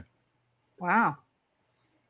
I think he's shown over the last couple of seasons that he's got it in him. His numbers have gotten I'd be better and better. I wildly think he had like underwhelmed. a 40 GA at one point, and I know it's only the Dutch. Yeah, I know you guys all have a fucking problem with my fucking league, but let me tell you something: the quality has gone very, very much a little bit up. So all I can say, It's gone a lot higher. It's gone higher. all I once can it's stopped. say is, my 40 GAs, maybe now your 20 GAs. All I'm saying. I'd be fucking incredibly underwhelmed if we started our season with we sell Richie, we bring back Troy Parrott, and then we. No, I think he would have to be. You'd have to fluff that if you were to pull off that signing. You'd have to fluff that up with a couple of big boys either side. Do you know what I mean? It's like we brought the boy back, and by the way, and then you slap it on the table, proud, and call it good. Just go and get me fucking Osman, and then we can talk. All right? Then we can really talk. think Osman's the one, right? Someone Well, just dropped the name. he's obviously a world-class player, and yes, if he came back to the Premier, if he finally Is he? yeah, he is, mate. Come on, Is he? Yeah. Someone just dropped the name that I was floundering for like ages ago. 2 hours ago. Yeah, Mika Jonathan Tadze. Burkhart. Who? Oh my god. Jonathan Burkhart, who's at Oh, that typically Germanic name, Jonathan Yeah. Burkhart. Oh yeah, that. Burkhart. Oh, yeah, I would say he Burkhart. was absolutely on the is- tip of my is fucking. pretty German, isn't it? Yeah. It was on the tip of my tongue. I remember that guy. He's at Frankfurt. Yeah, Bergvall. Yeah, he's a good player. Good player. Good team. Good player. Good sausage. Good timing. Bergvall. Listen, I think the nine is. I don't think anyone's going to be satisfied with the 9 that we sold for. Genuinely don't. No. I think that you get me Ollie Watkins. There's going to be people going, he's past it. He's not got it anymore. He's lazy. He's not got the fitness. He takes 20 shots to score a goal. It's going to be about my coach and my coaching, and it's going to be about putting that ball on a plate for whoever is in the box and whoever is crashing it from midfield. It doesn't even matter. If this ownership want to bring in a 9 right now, but every single player is going to go, what? Every fan, is going to go, what the fuck is happening at Tottenham? There's only 2 names that are going to unify that conversation, and it's Harry fucking Kane or it's Victor bloody Osimhen. Those are the 2. Neither of them are going to happen, but everyone else is substandard compared to them in a dry market. And I feel like it's going to be a one where everyone's going to have a problem. There's never going to be there's going to be no consensus on any of those players. Am I wrong? Yeah, I'm still hoping for Marmoush. Sorry. Yeah. Is he he's a forward? Oh, sorry, go on. Done? Oh, I was going to say, I feel like we've run out of conversation tonight, haven't we? I feel like we've been going for a while, and we're now just looping around and looking at fucking shitty stats on some shitty website. Good website, good data. Good. Probably no one's mentioned Krupi tonight, have they? Apparently it's been deprioritized, mate. I don't even want him as a 9, though. He's not proven anything as a 9, is he? What are we doing here? I'm just like, who'd actually heard before Ryan and before him Thiago? Who'd heard of either of them in, like, you know, being starters, you know, in the Premier League? Like, that is where we're knackered, right? Is that our scouting ability is just so compromised that we don't have the ability to go and scout one of those sort of players that can come in, and they might not have the name, but they can hit the ground running and make a difference straight away. And I think that when we're talking about trying to find value in the market, surely that is where we need to, rather than paying silly money. You know, don't get me wrong, when I say about the silly money, I'd love if they went and just be like, okay, we're going to get Osimhen in. Whatever it takes, no problem, happy days. But the reality is that, you know, what's going to happen? So I just think that we've got to try and, you know, like find some sort of diamond in the rough or unearth some sort of talent, you know, from a league that isn't featuring in the top 5 leagues. Or hope that Solanke stays fit, gets good service, and actually does something this year, which is not out of the realms of possibility. I know he gets a lot of unwarranted hate. It's just not exciting, is it? But then you need another striker, though, don't you? This is why I like Marmoush, because he can play as a second striker. You know, he's a bit flexible, but we'll have to see. Yeah, we shall have to see. All right, guys, listen, we've been going for 2.5 hours, much longer than was expecting. I only asked for everyone for an hour and not 15, hour and 15. But Drewski, you've given me 2.5. As always, mate, love to see you. Hugo, it's great to have you back, bro. It's great to have you back. Jimbo and Kate, my favorite couple in all of the couples around the game. It's great to see you. Couple. I was going to say we're the only couple. That's not much of a compliment, but thanks. Listen, you know, dry market. Dry market. Care to comment, Kate? Good answer. Good answer. We appreciate everyone. Please get over to Kate and Jimbo. You can see the link here. I'll plug it again. If you're watching this on a device where you can click on the chat there and then just give a little rub-a-dub sub to the Kate and Jimbo Massif, then we appreciate you. We'll be back tomorrow. And thanks to everyone for spending your Friday nights with us. Appreciate you guys on the chat and the panel. Appreciate all the super chats as always. We love you all, and we will be back tomorrow. I think there's going to be a bomber this weekend, but I think it's going to happen Sunday. And we'll be live when it happens because Ornstein knows the score. He knows the pecking order. He knows what he's doing. So does Romano. Knows a thing or two about a thing or two. They wait until Butler goes live because Bombers drop when Butler goes live. So we'll see you soon, guys. Appreciate everyone. Have a wonderful weekend, whatever you're up to. Take it easy, everyone. Love you all. Comment. Night all. Bye. Peace. Bye. Peace.